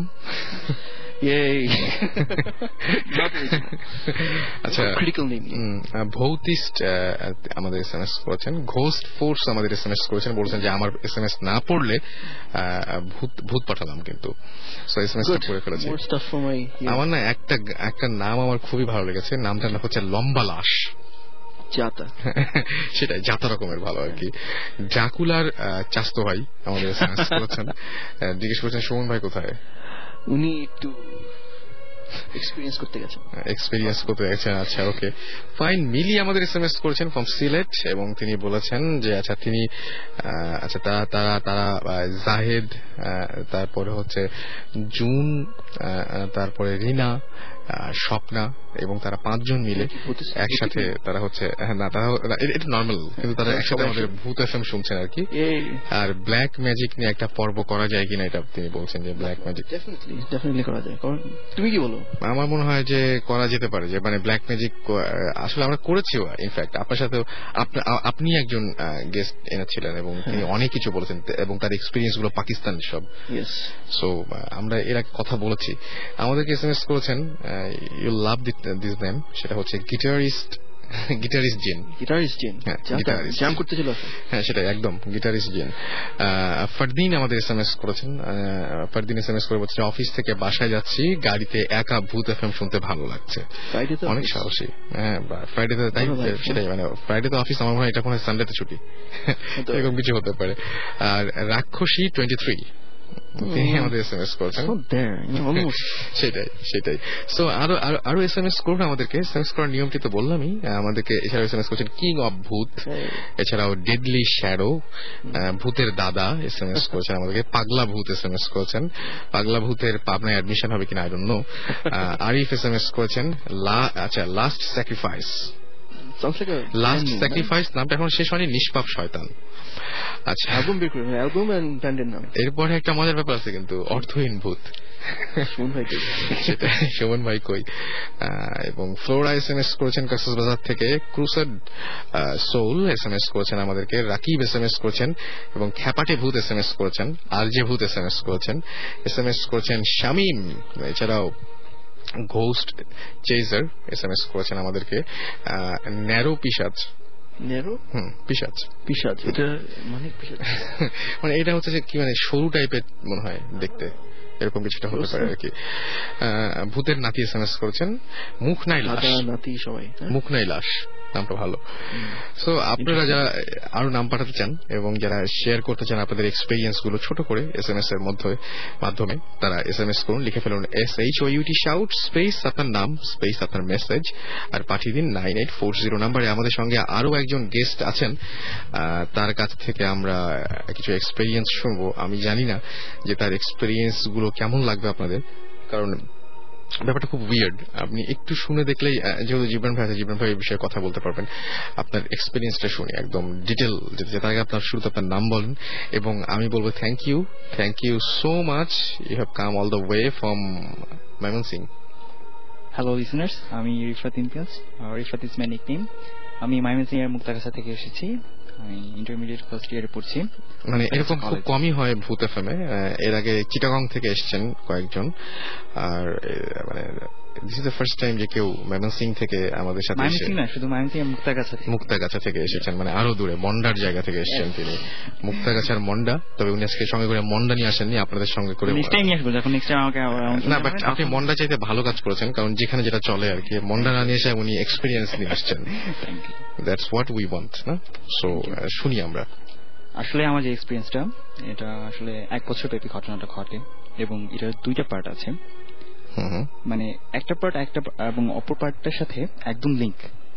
আসলে যে ফার্স্ট ব্যাপারটা যখন আমি এক্সপিরিয়েন্স করি, তখন যদি এরপর যদি আমি সেকেন্ড পার্টটা না হতো, তাহলে ব্যাপারটা একদম ঘোলাটে থেকে যেত, ব্যাপারটা অসম্পূর্ণ থেকে যেত। তো যাই হোক, আমি ফার্স্ট পার্টটা শুরু করছি। ঘটনাটা শুরু ঘটে 2007-এ। তখন আমি ক্লাস 8-এ পড়ি।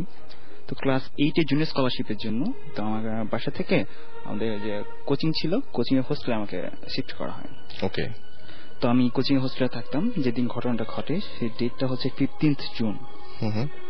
আমি লিসনারদেরকে অনুরোধ করবো যে আপনারা ডেটটা একটু প্লিজ মনে রাখবেন, দ্যাট ইজ 15th জুন। কারণ আমার যে ঘটনাটা, যে 2টা পার্ট যে ঘটে, তো এই ডেটটার মাঝখানেই কিন্তু এই ঘটনার 2টা লিঙ্ক হয়। তো যাই হোক, 15th জুন ওই দিন বিকেলবেলা আমাদের কোচিং এর ছুটি দিয়ে দেয় বিকেলবেলা। পরের দিন সম্ভবত একটা হলিডে ছিল। তো বিকেলবেলা আমি বাসায় চলে আসছি।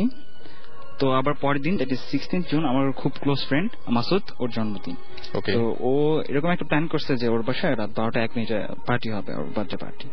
তো আমরা সব ফ্রেন্ডরা মিলে সেখানে সেলিব্রেট করবো রাত 12টা। 1 মিনিটে, তো সারা রাত আড্ডা দিব, গল্প করবো, মজা করবো, বিরাট মজার ব্যাপার। এরকম একটা মানে পরিকল্পনা করছি আমরা। তো যখন আমি বাসায় আসলাম, বাসায় আসার পর আমার আব্বা আম্মা বলতেছে যে আমাদের গ্রামের বাড়িতে যাবে। ওকে।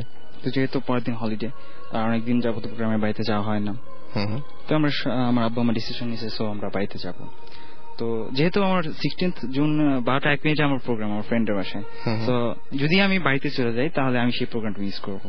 ওকে। সো আমি চিন্তা করলাম যে আমি থেকে যাব, আমার আব্বা আম্মা যেতে যাচ্ছে, যাক সমস্যা নেই। তো আমি আম্মাকে যা বললাম যে আম্মা আমি বাসায় থেকে যাই আমার ফ্রেন্ডের বাচ্চে, তো আমি যদি না থাকি তাহলে কেমন হয়? তো আম্মা বলতেছে তুমি একা কিভাবে থাকবা বাসায়, তো একা থাকলে কিভাবে থাকবা? তো আমি বললাম যে আমার না সমস্যা হবে না, বাট আম্মা বলতেছে যে তোমাকে একা রেখে তো আমরা যেতে পারবো না, তুমি বাসায় একা থাকবে, এটা ঠিক হবে না। সো সে কি করলো যে আমাকে মোটামুটি জোর করে তার প্রেশার দিয়ে বাড়িতে নিয়ে গেল।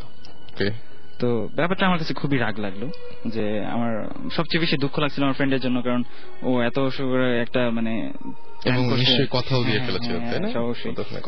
যাই হোক, তো মোটামুটি আমাকে জোর করে বাড়িতে নিয়ে আসা হয়েছে। আমার বেশ রাগ লাগছে, আমার মনে মাঝে বেশ জেদ চেপে গেছে।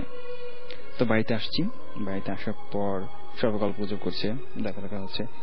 তো রাত 8টার মতো বাজে। এক সময় আমি ডিসাইড করলাম যে আমি বাড়ি থেকে চলে আসবো, একদম মুক্তাগাছা শহরে চলে আসবো আমার ফ্রেন্ডের পার্টিতে জয়েন করব। এটা কি একদম অসহ্য লাগছিল জায়গাটা? একদম অসহ্য লাগছিল, কারণ মানে ঘটনাটা হচ্ছে গ্রামের বাড়িতে তেমন কোনো লোকজন নেই, আমার জাস্ট আমার দাদা দাদি থাকেন এবং আমার চাচা একজন শুধু থাকেন, আর বাড়িতে তেমন কোনো আমার আলাদা একটা বাড়ি, তো তেমন কোনো মানুষজন নাই। তো আমার সমবয়সী কেউ নাই, সো আমার একদম ভালো লাগে না বাড়িতে, সত্যি কথা যেটা। তারপরেও যেতে হয় মাঝে মাঝেই।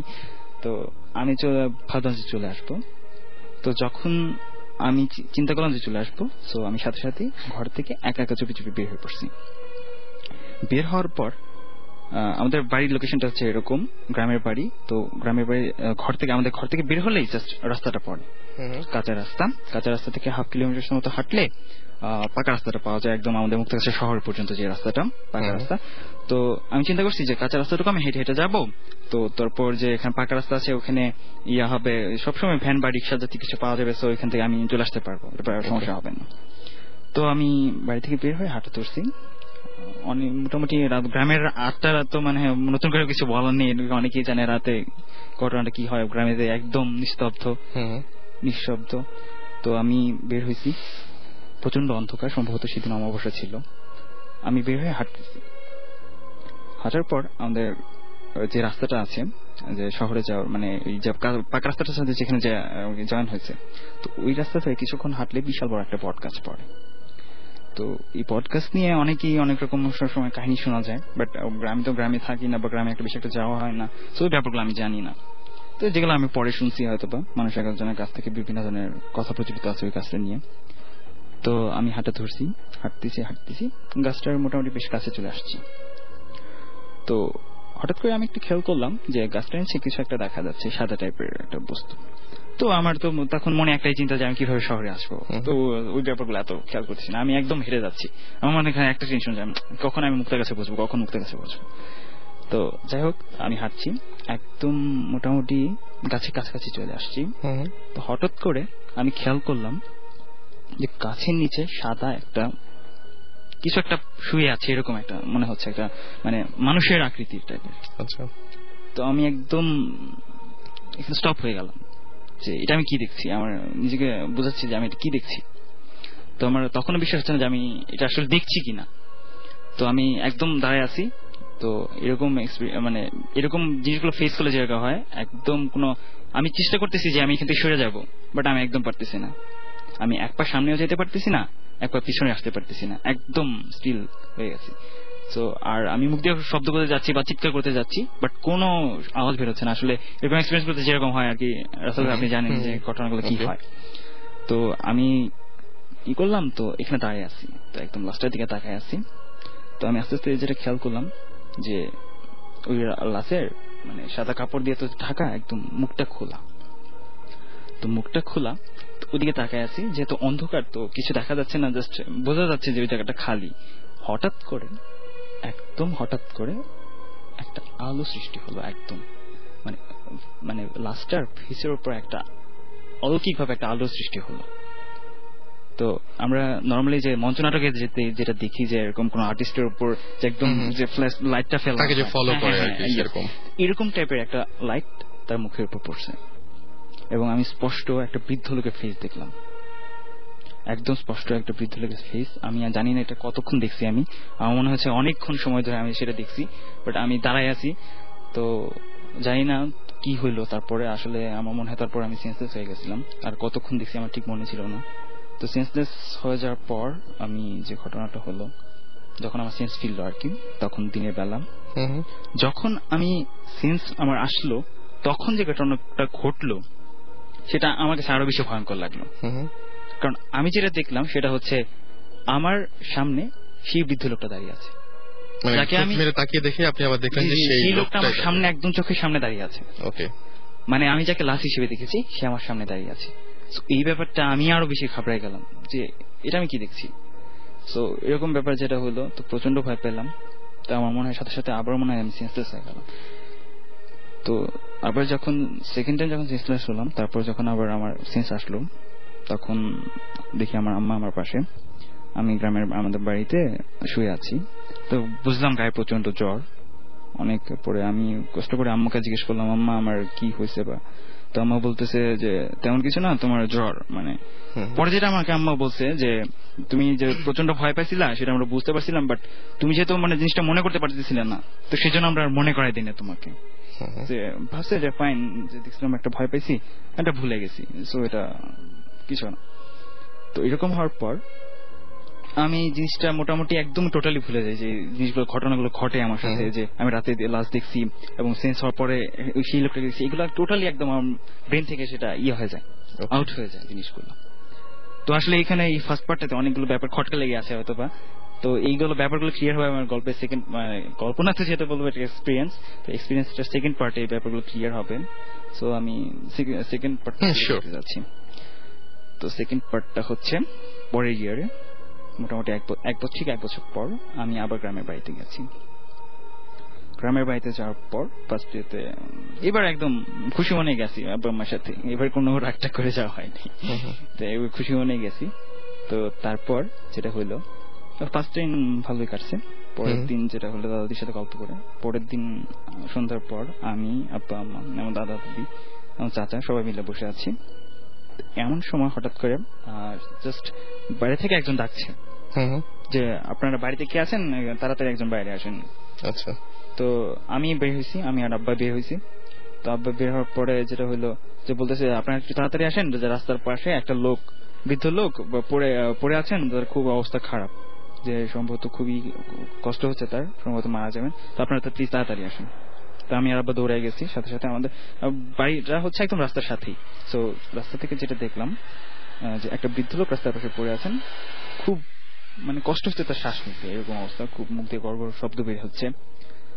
তো আমি মোটামুটি সায়েন্স স্টুডেন্ট, তো হাতটা একটু পালস ধরে দেখলাম, খুবই নর্মালি চলছে, মানে নর্মাল তো মানে খুবই আস্তে আস্তে চলছে, খুবই খারাপ অবস্থা। তো আমি আর আব্বা ধরাধরি করে আমাদের ঘরে নিয়ে আসছি, মাথায় পানি চালতেছি, হাতে পায়ে তেল মালিশ করতেছি। তো এর মাঝখানে আবার তাকে ডাক্তারের জন্য, তো যেহেতু গ্রাম সে তো তেমন কোনো ডাক্তার নাই, তারপরেও করলাম একজনকে, গ্রামের যে বাজারটা আছে আমাদের বনবাংলা, আমাদের গ্রামের নামটা হচ্ছে বনবাংলা, ওই বনবাংলা গ্রামের যে বাজারটা আছে সেই বাজারে একজন গ্রাম্য ডাক্তার আছেন। তো তাকে খবর দেওয়ার জন্য দূরে একজনকে পাঠানো হয়েছে, আমার চাচা গেছেন তো তাকে দূরে নিয়ে আসার জন্য। তো এর মাঝে আমি যেটা খেয়াল করলাম যে আমি পানি ঢালতেছিলাম আর কি, তো পানি ঢালার সময় হঠাৎ করে খেয়াল করলাম লোকটার পাঞ্জাবির পকেটে একটা ওষুধের বাক্স টাইপ একটা জিনিস আছে। তো ওই ব্যাপারটা জিনিসটা আমার কাছে খুব পরিচিত মনে হলো, যে হয়তো আমি জিনিসটা কোথাও দেখেছি, এরকম মনে হতে লাগলো। তো যেটা হলো, তো আমি তখন লোকটা অসুস্থ, তাকে সেবা করবো এরকম চিন্তা ভাবনা করেছি। তো আমি ব্যাপারটা তো করলাম না, তো যাই হোক সেটা হতেই পারে, আমার পরিচয় থাকতেই পারে এরকম একটা জিনিস, এরকম মনে হলো। তো হঠাৎ করে তোর অবস্থা খুবই খারাপের দিকে যাচ্ছে, শ্বাস নিতে খুবই কষ্ট হচ্ছে, এর মাঝখানে আসতে দেখলাম খুব খারাপ অবস্থা। তো ডাক্তার আসলো, ডাক্তার সব কিছুক্ষণ পরে তিনি মারা যান আর কি, আমাদের হাতে একদম আমাদের ঘরে তিনি মারা যান। তো যেটা হইলো আর কি, তারপরেতে তার দুইটা ছেলে ছিল, তারাও বাজারেই ছিল গ্রামে, তো তাদেরকে খবর দিয়েছে যে তাদের আব্বা মারা গেছে। একটা বৃদ্ধ লোক আর কি, যে মারা গেলেন আমাদের হাতে একদম।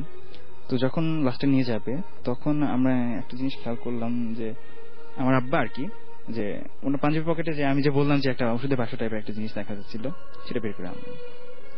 বের করে আনলে বললেন, আমাকে বলতেছেন, রিফাত দেখো তো ওই জিনিসটা আমি যে হার্টে স্প্রেটা ইউজ করি এটা সেটা না। আসলে ঘটনাটা হচ্ছে আমার আব্বা একজন সিরিয়াস হার্টের রোগী। তো হার্টের রোগীদের একটা থাকে, যখন হার্ট অ্যাটাকের মতো হয় তাদের একটা স্প্রে থাকে, যে যখন হার্ট অ্যাটাকের মতো অবস্থা থাকে সেটা জিপার নিচে স্প্রে করলে সেটা মানে বেটার হয়, মানে বেটার ফিল করে কোন পেশেন্ট। তো যাই হোক, আমরা মানে আব্বা বের করে আনলো যে তাহলে এটা কি সেটা না। আমি একদম তখন স্পষ্ট মনে হলো যে আমি কেন জিনিসটা আমার কাছে মানে পরিচিত মনে হইতেছিল, কারণ আব্বাও সেই একই সেম স্প্রেটা ইউজ করেন।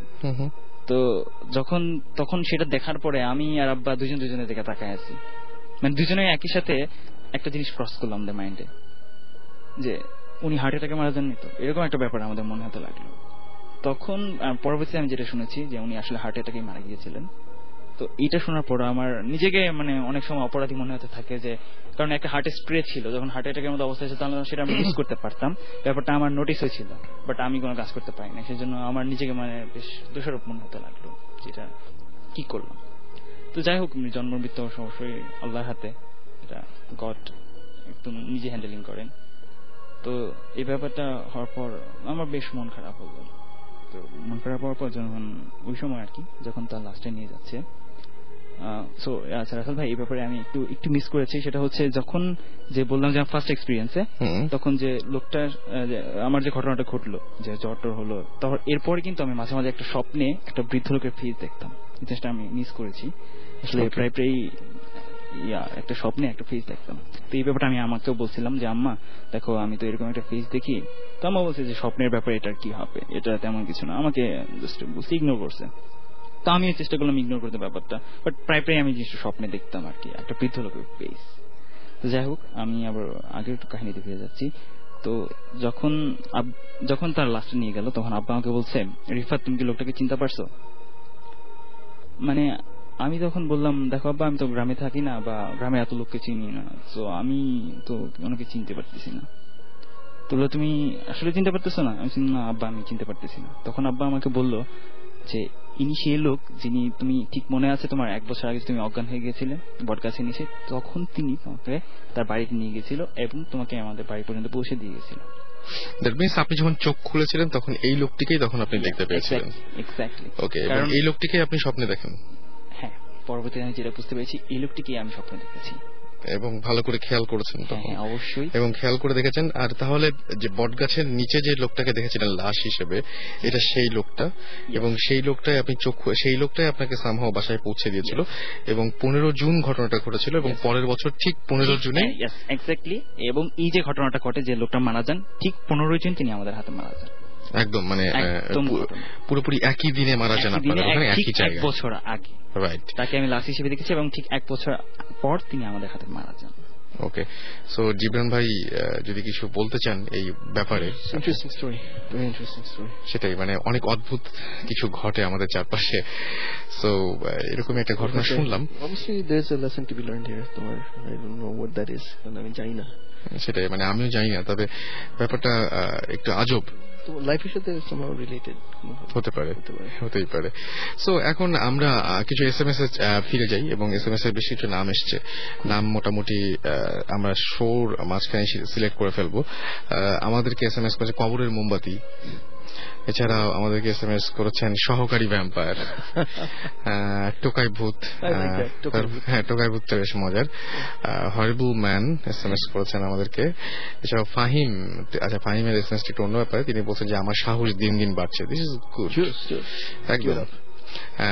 আচ্ছা, এই গ্রেভ অন 7th ফ্লোর, হ্যাঁ একটা এরকম একটা ইয়েও আছে, কি বলে মুভি আছে এরকম টাইপের, যে ভ্যানিশিং অন 7th স্ট্রিট না এরকম কি একটা মুভি আছে। হ্যাঁ, খুব ভালো, বেশ ভালো, বেশ ভালো। এটাতে হচ্ছে নিয়মটা হচ্ছে এরকম ধরনের যে সবসময় হাতে একটা মানে আলো রাখতে হবে, এবং কোন আলোকে বিশ্বাস করা যাবে না যেটা মানে শুধুমাত্র সেটা ছাড়া যেটা আপনি হাত দিয়ে ধরে আছেন। মানে পুরো শহরটাই মানে দেখা যায় যে অন্ধকার হয়ে যায়, আলো চলে যায়, এবং একটা ডার্কনেস এসে মানে সব মানুষ হারিয়ে যাচ্ছে, হুটহুট করে সব মানুষ হারিয়ে যাচ্ছে, একসাথে সব মানুষ হারিয়ে যায় আর কি। এবং যেই মানুষটির কাছে আলো নাই সেই মানুষটি হারিয়ে যায়। যে কজন বেঁচে যায় দেখা যায় যে তার বিছানার পাশে হয়তো মোমবাতি ছিল, ইন্টারেস্টিং। হ্যাঁ, তো আমি যেটা করি যে আমি এই স্টোরিটা জানতাম না, তবে আমার কাছে হচ্ছে আমার এই যে ডার্কনেস বা এই জিনিসটা এটা আমার খুব ভয় লাগে, যার জন্য আমি সবসময় বলি যে আমি টিভি অন করে রাখি।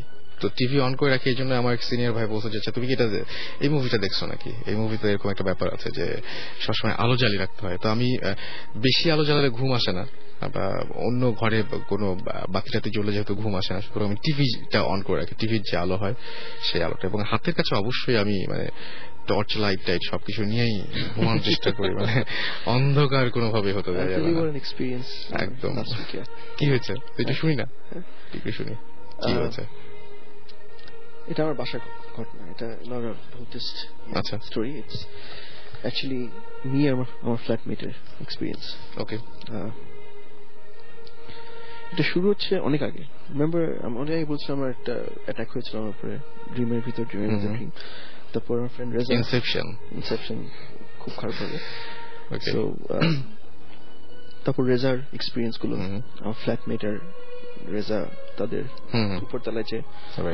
সো লাস্ট 1 মাস ধরে 2 সপ্তাহ আগে পর্যন্ত খুব খারাপ সময় যাচ্ছিল আমাদের ওখানে, কারণ আমি শুটিং এ চলে যেতাম, আমার ফ্ল্যাটমেট ওখানে he's been living there for 22 years ওই বাসায়, আর ওই ফ্লোরে একা থাকা শুরু হয়েছে প্রায় 3 বছর। কিন্তু এখন মধ্যখানে এমন পর্যায়ে চলে গেছে যে he wasn't comfortable, okay, to a point যেখানে আমাদের মানে সিরিয়াস ভাবে উল্টাপাল্টা জিনিস হচ্ছে আমাদের সাথে। Always back of her head, মানে কর্নার অফ হার আই দেখছি শেপস এন্ড ফর্মস তো সবসময় দেখা যাচ্ছে। সো একটা পয়েন্ট আসলো যেখানে আমি আর ও বসে 1 সপ্তাহ আমি বাসা ছিলাম, আমি বাসা থেকে কাজ করছিলাম।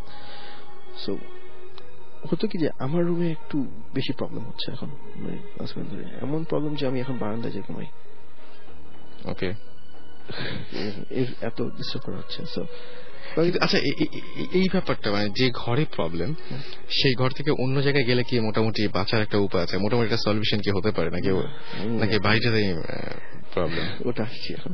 আচ্ছা, এখন আমি যেহেতু I start living out of my room, ওই রুমে যে ফ্ল্যাটমেটের রুমে সিরিয়াস প্রবলেম হওয়া শুরু করলো। মধ্যে he has a huge bed, so I share corner, মধ্যে মধ্যে আমি ইয়েতে সারা কাজ করে জাস্ট গো আউটসাইড। সো বসে আছি আমি, যখন ঘুমাতে যাই তখন ওর রুমে, যখন আমাদের প্রায় হতো কি রাত্রেবেলা মনে হতো যে কেউ হাতুড়ি দিয়ে চারদিকে বলের মধ্যে হচ্ছে, মানে সিরিয়াসলি লাউড সাউন্ড। প্রথমে ঘুমিয়ে যেত, কোথায় আওয়াজ আসছে, তারপর ঘুমিয়ে যেত, তারপর আমরা দেখতাম দরজায় যে কেউ আসছে নাকি। সো বাট এরকম না, একটা পয়েন্ট আসলো যেখানে আমাদের ওর রুম আর ঠিক পাশের রুমটার কোন দরজা নেই, হিউজ একটা room, it's like 7000 square feet বাসা, আর অনেক বড়। হ্যাঁ, আর ওর রুমটা হচ্ছে একদম সেন্টার, আর ওর রুমটা হচ্ছে 500 স্কোয়ার ফিটের মতো। সো হিউজ, সো অনেক বড়, অনেক বড়। So or half room is his room and half the room is practice pad / recording studio আমাদের। সো পিটাতে একদম চারদিক দিয়ে। সো আমরা বলছিলাম যে আমাদের উপরতলা ছেলেটা ইজ লিটল মেসড আপ, ওর সাথে থাকে কিন্তু ও নিজেই জানে না, আর উপরে যা কাণ্ড কারখানা হতো we couldn't take it. So what happened was that আমরা একদিন বারান্দায় বসে আমরা দুজন অনেক রকম জ্যাম করছি, করতে করতে হঠাৎ we felt bad, and হঠাৎ করে দেখলাম যে আমাদের একদম করিডোরের শেষে যে something moved, and feel decide করলাম যে না, enough is enough. কেমন দেখছিলেন, মানে ওই যে মুভ করে যে একটা হঠাৎ চলে যায় না পাশ দিয়ে, এরকম মানে just corner of your eye something moved and you feel the presence, মানে তুমি জানো যে এটা। আমি এখানে একটা কথা বলবো, মানে এই যে দেখাটা একটা ব্যাপার, কোন সময় এরকমও হয় না মাঝে মাঝে যে মানে দেখছি না কিন্তু ফিল করছি আমার চারপাশে কিছু একটা আছে, এরকম ওই রুমের মধ্যে একদম ফিল করা যায় যে মানে আমি নিজে দেখছি যে এরকম হয় যে হঠাৎ করেই কোনো একটা জায়গায় ঢোকার সঙ্গে সঙ্গে বা যাওয়ার সঙ্গে অস্বস্তি শুরু হয়ে যায়, একদম অস্বস্তি শুরু হয়ে যায়। হ্যাঁ, এবং ওই সময় যেটা হয় যে একটু শ্বাস নিতে কষ্ট হয় বা শরীরটা একটু খারাপ লাগে, মাসল স্টিফ করে। হ্যাঁ, এক্স্যাক্টলি মানে কেমন যেন হাত, এক্স্যাক্টলি, এবং মানে শুয়ে থাকা যায় না। একটা সময় দেখা যায় আমি একা একা জাস্ট বিছানায় উঠে বসে পড়েছি, এরকম ধরনের হয়। That's exactly what happened to me, তাই না? এটাই প্রায় হয়। আমি তো তার জন্য সো এখন জিনিস হচ্ছে যে I have been studying up a lot, me and my friend. So আমরা ওটা দেখার পরে আমরা চেজ করে হঠাৎ we try to feel our way through, দেখলাম যে উপর তলায় we doesn't feel right. So আমরা চলে আসলাম নিচে তলায়, আমাদের ফ্লোরে চলে আসলাম, আমরা 3 তলায় থাকি। Then what we did was আমরা বসে আমরা prepared ourselves. যে প্রিপেয়ার করলাম কিভাবে, we came across কতগুলো certain objects, triangular objects যেটা এনার্জি ড্র করে, all forms of energy. So এটা আমরা জানতাম না, অনেক পোয়েট্রি দেখলাম যে it actually draws energy. So এটা আমি বলবো না জিনিসটা কি, because of a single reason, যে আমি চাই না কেউ জানুক, because এটাকে মিসইউজ করা যায়, আর যদি if you don't know how to use it right, তাহলে কোনো প্রবলেম নেই, না মেস আপ হবে। তাহলে আবার মেস আপ হবে, তাহলে বলে দেওয়াই ভালো নাকি? তাহলে তো বলে দেওয়াই ভালো বোধহয়। না কেউ জানে না what is this object. ওকে, আচ্ছা এই ভাষাটা কোন জায়গায় বলা যাবে? আমার ভাষা ধানমন্ডি। আচ্ছা, তার মানে ধানমন্ডিতে অনেক কিছু ঘটে এরকম, ধানমন্ডিটা মানে ভালো জায়গা। লেকের পাড়ে নাকি অনেক কিছু হয়, আমি তো লেকে, আমার বাসা লেকের পাড়ে, আমি তো ছাদে যেয়ে বসে এই বিষয়ে ধানমন্ডি সেটাই, এবং আশেপাশে এরকম ধরনের অনেক ঝামেলা আমাকেও ফেস করতে হয়। I'll tell you the surprise in the end. তারপর আমরা we prepared ourselves. এটা হচ্ছে রাত 11টার সময়। So by the time we prepared, আমাদের ক্যান্ডেলস নিলাম, আমাদের সবকিছু নিলাম, আমরা বললাম যে উপরে যে আমরা চারতলা যে we'll fix this up. যে ফ্ল্যাট ওর কাজিন, ফ্রেন্ডের কাজিন, ওর সাথে কথা বলে we'll discuss this. Listen, তুমি জানো না, আমরা জানি, because we've been experiencing this. ওর সাথে বসে হলো। So আমরা উঠে আসছি আমাদের জিনিসপত্র নিয়ে, উঠে আসতে we felt bad, we started feeling really bad, খুবই খারাপ লাগছে আমাদের। রাখার পরে একটা পয়েন্ট আসে যেখানে আমাদের মানে আমি জানি না, আমার ইরিটেশন শুরু হয়ে গেছে, একদম ফাটা ইরিটেশন, মানে I can't stand anything. So বাসাটার যে রুমটা my flatmate stays is at the center of the house, বাসা সেন্টার, আর ওই ছেলে থাকে that's his TV room upstairs, যেখান থেকে রাস্তা ওই যে রিমোট না রিপোর্টে ব্যাটারি খোলা, বাট এটা আমরা আগে শুনেছিলাম। সো আমরা উঠে আসছি আস্তে আস্তে, আর বিরাট বাসা তো, ওই রুমের পাশে জানলা আছে ভিতরে দেখার জন্য। সো উঠে আসতে আসতে ওর নাম নিচ্ছি আমরা, where are you, কারণ উঠে যখন পাশ দিয়ে আসলাম ওই রুমে দেখলাম যে আমি ও সোফার মধ্যে ঘুমিয়ে আছে। সো এন্ড ভিতরে একটা মাম্বলিং আওয়াজ আসছে, কি যে কথা বলছে অথবা কিছু ঘুমের মধ্যে ডিস্টার্ব করতে পারছে না। ও আমি একদম ক্লিয়ারলি দেখছি, মানে হি ডাজন্ট মুভ, মানে হি সাউন্ড স্লিপ, কোনো আওয়াজ নেই, মানে মুখ নড়ছে না কিছু না, বাট আওয়াজ আসছে। সমস্ত ভিতরে কে বসে আছে, বললাম জাস্ট ওয়েট, ও হেঁটে তাড়াতাড়ি চলে যাচ্ছিল, flapping wait, he's here, take a look. So দুই দেখলাম, ও আমাকে জিজ্ঞেস করলো where is that noise coming from, দেখো তো। আমি ভিতরে তাকায় দেখলাম বিরাট রুম, একটা মানুষ নাই। So আমি ওকে ডাকলাম, এই listen we are here. ও ঘুম থেকে ওঠে না, আর আওয়াজটা হয়ে যাচ্ছে। So I must just go and check, just go and check. আমি একটু পুশ আপ করলাম ওকে, he got pissed at me. Ryan, he's younger than me, he's 22. ও আমার ছিল, ও জীবনে আমার ছিল না, কি মনে হচ্ছে নিজে জানো কেন, সেই দরজায় যে ঢুকতে যে আর ঢুকছে না, উনি এইভাবে করে। তো দাঁড়ায় আসছে, আমি জানলার কাছে দাঁড়ানো, আমি বলছি যে কি ঢুকো, সাথে সাথে বলছে নিজে ঢুকার চেষ্টা করো না। ও শুয়ে আসছে, আমি যে যখন ঢুকার চেষ্টা করলাম, I'll do it myself, পুরো একদম হাত দিয়ে সরাই দিলাম, ঢুকতে যে আমি ঢুকতে পারছি না। I felt মানে as if মানে কেউ মনে একটা বাবল র্যাপ থাকে না এরকম, কেউ জানি পুশ করছে এরকম। আমি যখন ঢুকতে না পারি, he got pissed at me, আমি পারছি না, আমার উপর চিল্লাম করতে করতে, মানে ও আমাকে বলছে যে যাও না বলে ধাক্কা দিল আমাকে, ভিতরে না পাশে, আমি দরজা যে বাড়ি খেয়ে আই লস্ট মাই টেম্পার। আমরা দুজন মানে ফাইট শুরু করেছি। এই ঘটনাগুলো আপনারা আগেও বলেছেন যে মানে যে মেজাজ খারাপ হয়ে যায়, ঝামেলা হয় অনেক সময় এরকম, মানে মারামারি অনেক দূর পর্যন্ত চলে যায়। আমরা তখন নিশ্চয়ই মাথায় অন্য কোনো চিন্তা নাই যে গন্ডগোলটা কেন হচ্ছে বা কি হচ্ছে, কোনো চিন্তা নাই। একটা পয়েন্টে গেল যেখানে আমি রিয়েলাইজ করলাম যদি আমি যদি ওর সাথে একটু কথা বলি, আর স্টার্ট হিটিং। এই তো ও মানে ওই হয়ে পৌঁছায় গেছে।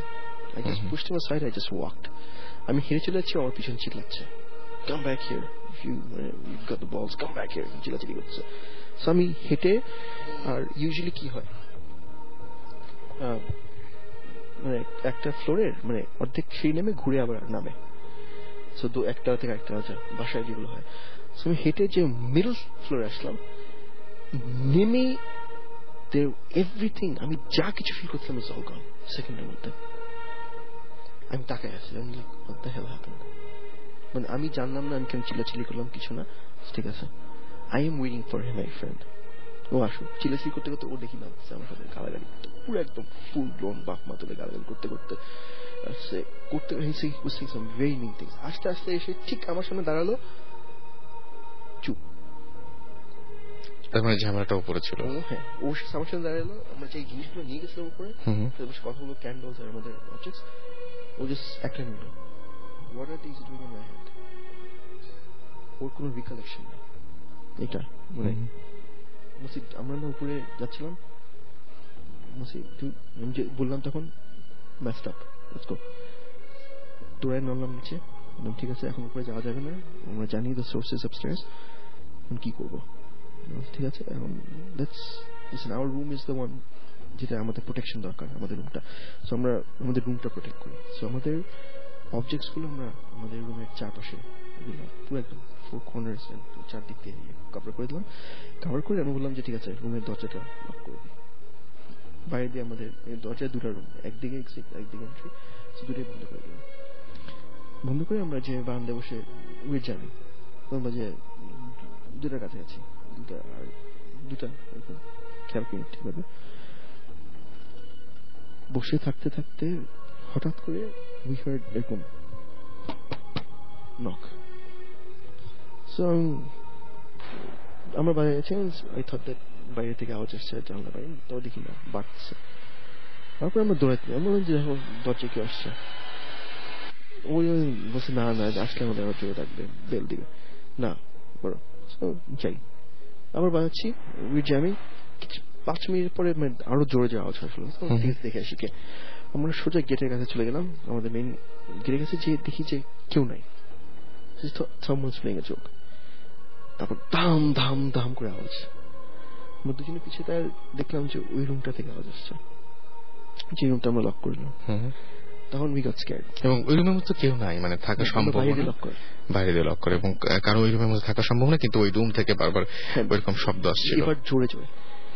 আমরা যখন কাছে যে খুলতে যাবো তখন এমন জোরে যাওয়া ছিল, মানে আর খোলা সাহসটা করেননি এবং উচিত না সেটা। একটা জিনিস যদি আমি জিজ্ঞেস করি যে মানে কোন একটা জায়গায় যে পৌঁছানোর পরে মানে কিভাবে আসলে বুঝতে পারেন যে মানে আপনার, মানে এটা হয় যে ভৌতিকদের সবসময় বলা হয় যে সবার আগে আপনি ফিল করেন, সো কি কি মানে ফিলিংটা কিরকম, বা কি কি থেকে বুঝতে পারেন যে হ্যাঁ এখানে একটা কিছু থাকতে পারে, মানে আপনার কি চেঞ্জ হয় মুহূর্তের মধ্যে? চেঞ্জ হয় যেটা মুহূর্তে না, মানে প্রেজেন্স। কয়েক সময় এটা অনেকে হয় যে তুমি বসে আছো, ইফ সামওয়ান যদি কেউ তাকায় থাকে তোমার দিকে, তুমি জানো না কে তাকায়, ঘুরে দেখো না কেউ তাকায় নাকি, and sometimes you catch the person, you feel it, তুমি ফিল করছো। হ্যাঁ, আমাদেরকে কেউ লক্ষ্য করলে বা একভাবে তাকিয়ে থাকলে আমি ডেফিনেটলি সেটা বুঝতে পারবো। ইন্টেন্সিটি করো প্রায় 20 টাইমস। আর মনে করো যে ডিরেকশনও না, যে entire sense is around you, মানে মনে হয় যে তোমার চারপাশে একটা, মানে I can describe it properly. আমার যেটা হয় কি, আমার মনে হয় যে হ্যাঁ someone is watching, আর সেকেন্ড যেটা হয় সেটা হচ্ছে নিঃশ্বাসটা নিতে কেমন যেন কষ্ট হয়, মানে কেমন যেন খুব ভারী হয়ে যায় পরিবেশটা, আমার এরকম ধরনের যেটা এমন যে আমি ডিরেকশন বলতে পারি একটু, আচ্ছা যে কোন দিকে আছে এটাও বলতে পারেন, ফিল সার্টেন প্লেসেস, যে এখান থেকে এখানে অথবা দ্যাট ওয়ে, কিংবা একটা মানে আই ফিল দ্যাট, একটা ফিল দ্য এনার্জি অ্যাকচুয়ালি। সবাই পারে এটা, কিন্তু আমি যাই না, মানে আমরা শুনি না, আমরা কেউ চাই না অনেক কিছু ফিল করতে, because science has taken over our life so much that আমরা বেসিক সায়েন্স থেকে ভুলে যাই যে আমরা হচ্ছি a source of energy। ওকে, আমি কিছু এসএমএস পড়ে ফেলি এর মাঝখানে। আমাদেরকে এসএমএস করেছেন ব্ল্যাক ডেথ, এসএমএস করেছেন জাহিদ বাড্ডা থেকে, এবং এসএমএস করেছেন আচ্ছা তিনি তার জীবনে একটা এক্সপিরিয়েন্স রয়েছে, সেই এক্সপিরিয়েন্সটা আমি অবশ্যই বলবো ভূত এফএম @radiofurti.fm এ পাঠিয়ে দিন, অথবা আমাদের এসএমএস করেছেন, এবং আমাদেরকে ইউসুফ এসএমএস করেছেন, ইউসুফ মামুন এসএমএস করেছেন আমাদেরকে ভূতের বাপ, ওকে ফরহাদ এসএমএস করেছেন, আমার দাদা নানা বাপ, সুজন একজন SMS করেছেন এবং SMS করেছেন পাগলা ভূত, SMS করেছেন SMS করেছেন অন্না উত্তরা থেকে, SMS করেছেন স্বামী ময়মনসিং থেকে, SMS করেছেন পরশ, এছাড়াও SMS করেছেন ফ্র্যাঙ্কেনস্টাইনের ব্রাইড এবং SMS করেছেন আমাদেরকে এছাড়াও আরো অনেকে। আপনি যদি SMS করতে চান তাহলে SMS খুব সহজেই পাঠিয়ে ফেলতে পারেন। লিখে ফেলুন SHOUT শাউট স্পেস আপনার নাম স্পেস আপনার মেসেজ, পাঠিয়ে দিন 9840 নম্বরে। একটা ছোট্ট ব্রেক নেব, ফিরে আসছি একটু পরেই, এবং সেই পর্যন্ত স্টে টিউন টু রেডিও।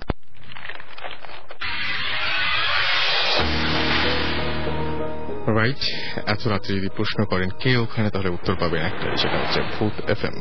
শুনছেন সবসময় রেডিও ফুর্তির সাথে আছে রাসেল, চলছে ভূত FM এবং সেই সাথে রয়েছেন ভৌতিস্ট এবং আমাদের আজকের গেস্টরা, এবং তারা আপনাদের সাথে বিভিন্ন ধরনের এক্সপেরিয়েন্স শেয়ার করছেন।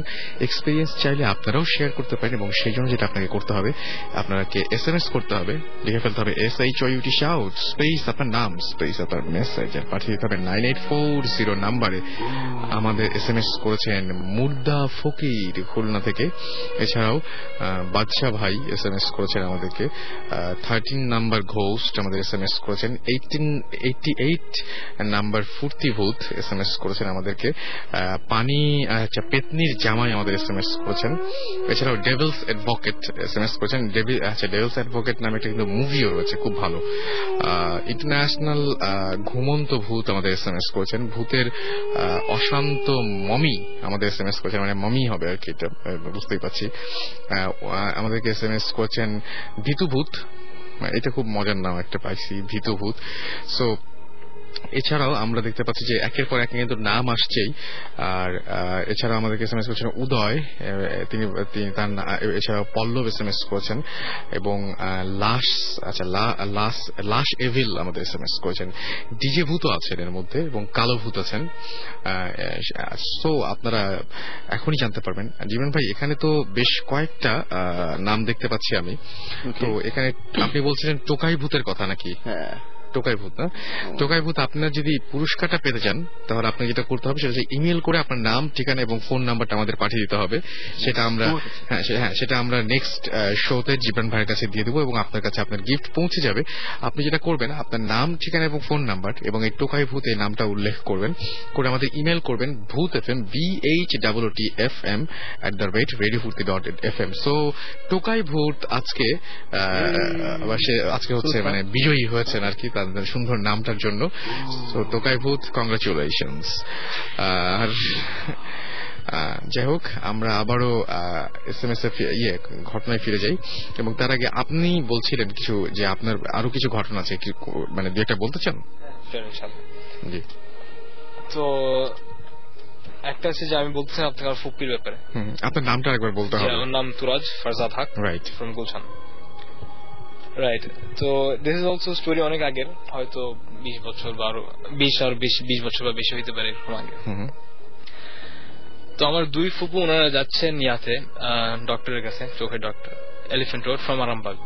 তো এলিফ্যান্ট রোড যখন পৌঁছেছেন, একজন ফুপু গাড়ি থেকে নামলেন, এবং উনি জানে যে গাড়ি থেকে যখন নামছেন দেখেন যে আরেকজন নামতেছে না। তখন তাকে দেখেন উনি গাড়ির ভিতরে চোখ বন্ধ করে কাঁদতেছে, আর অনেক সূরা বা দোয়া অনেক কিছু পড়তেছে। সো দে নিউ যে এটা হচ্ছে একটা সাইন, যে যখন ওনার উপরে জিন আসে, তারা জানতো ওনার উপরে জিন আসে। জিন আসার সময় অথবা জিন আসার আগে উনি এরকম করেন যে কাঁদতেছে, কনস্ট্যান্টলি কাঁদতেছে অনেক, আর কি যেন অনেক ফাস্ট পড়তেছে, প্রবলি সাম সূরা আর দোয়া টোয়া কিছু একটা হবে। তো এখন এই অবস্থায় ডাক্তারের কাছে নেওয়া সম্ভব না, তো তাকে ফেরত নিয়ে গেছে বাসায়। ওনাদের তখন যে কেসটা ছিল, তো তারা খুব খুশি হয়েছে, জিন আসতে খুব খুশি হয়েছে, they can ask stuff to the jinn etcetera. তো বাসায় সবাই ডাকছে যে আসছে, উনি আসছে, আসো গ্রিট করো। তো গাড়ির কাছে গেছে, উনি এখন গাড়িতে বসা, এবং ওই অবস্থায় কাঁদতেছে আর কি পড়তেছে। তারা যা সালাম দিছে, কোন রিপ্লাই নেই। আবার সালাম দিতেছে, কথা বলতেছে, কিছু বলে না। ওনারা বলে আপনার তো অনেক কষ্ট হচ্ছে, ভিতরে আসেন। তাকে 3-4 মিনিট টাইম ভিতরে আনতেছেন। যখন আনতেছে তারা বলে যে বডি একদম পাথর মতো ভারী হয়ে গেছে, নর্মালি মুভ করা সম্ভব না, ভেরি হেভি। তো টেনে নিয়ে আসছে ভিতরে। মানে এই ওজনটা পুরোপুরি সবাই ফিল করতে পারছেন যে উনি ওনার যেরকম ওজন সেরকম ওজন না, তার চেয়ে অনেক বেশি। এক্স্যাক্টলি, হ্যাঁ, ওয়েটটা অনেক বেশি। হ্যাঁ, অনেক বেশি ওয়েটটা। ওকে। তো যখন রুমে আসছে, বসেছে, তো তখন অনেক কাঁদতেছে, চোখ বন্ধ করে কাঁদতেছে, আর অনেক স্পিডে কিছু একটা পড়তেছে। হঠাৎ শেষ স্টপ, সে বলে আসসালামু আলাইকুম। ওকে, ফুপুর ভয়েস ইজ নর্মালি বলছে আসসালামু আলাইকুম। আমার মা, চাচি, দাদি, ফুপু অন্যরা ছিল, তারা বলছে ওয়ালাইকুম সালাম। এখন একজন প্রশ্ন করতেছে, একজন বলে যে তার আত্মীয় বা তার ছেলে মেয়ের কথা জিজ্ঞেস করছে যে ওর ব্যাপারে কিছু একটা বলেন। যে এতক্ষণ কাঁদতেছিল সে এখন এরকম হাসা শুরু করছে, কন্টিনিউয়াস এন্ড ভেরি অ্যাবনর্মাল। সাধারণ মানুষ এরকম হাসবে না, হাসতেছে হাসতেছে হাসতেছে, মানে শেষ নাই।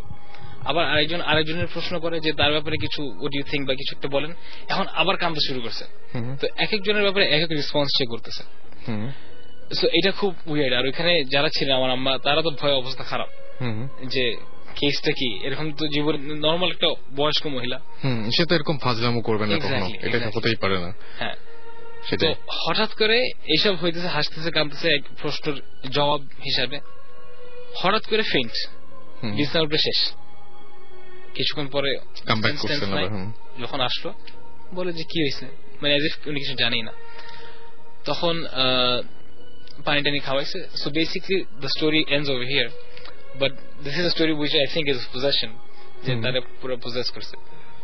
রাইট। আচ্ছা, একটা জিনিস বলবো, সেটা হচ্ছে যে এই যে যারা যারা যারা যারা এরকম পজেসড হন, তারা কেমন ফিল করেন? তারা কি আসলে চান যে এরকম সঙ্গে থাকুক সবাই? মানে ম্যাক্সিমাম কি মনে হয় আপনাদের ফ্যামিলি? কিন্তু অনেক স্টোরি আছে, আমি যেগুলো আজকে তো সময়ের অভাবে সবগুলো বলা হলো না, বাট এরকম অনেক জনের এরকম অনেক ধরনের প্রবলেম রয়েছে। সো কি মনে হয়, তারা কি হ্যাপি যা হচ্ছে তাদের সাথে এরকম কিছু নিয়ে? ওয়েল, বেসিকলি আমি যেটা বুঝতে পারছি, আল্লাহ নোজ বেস্ট, তা হচ্ছে যে হয়তো এনাদের অনেকেরা তারা জানে যে ওনাদের সাথে এসব হয়, বা জেনের কোন একটা কানেকশন, অ্যাফিলিয়েশন কিছু একটা আছে, বাট যখন অ্যাকচুয়ালি তাদেরকে প্রসেস করে ফেলছে, ওই মুহূর্তটা they don't have the sense যে কি কি কাজ করতেছে। হয়তো কিছুটা ভাঙছে, সে জানে না ভাঙছে, অবস্থা হচ্ছে এটাই। অলসো আমি বলছিলাম আমার ফ্রেন্ডের ঘটনা, যে বুয়াকে মারছে মানিয়ে। আমার ফ্রেন্ড নাম অনি যখন মারছে সে বলছে মরিস মারছে। আফটার জিন বলতেছিল after at the end of the ঘটনা, জিন বলছে ঠিক আছে আমার এখন যেতে দে, রাস্তা করে দে।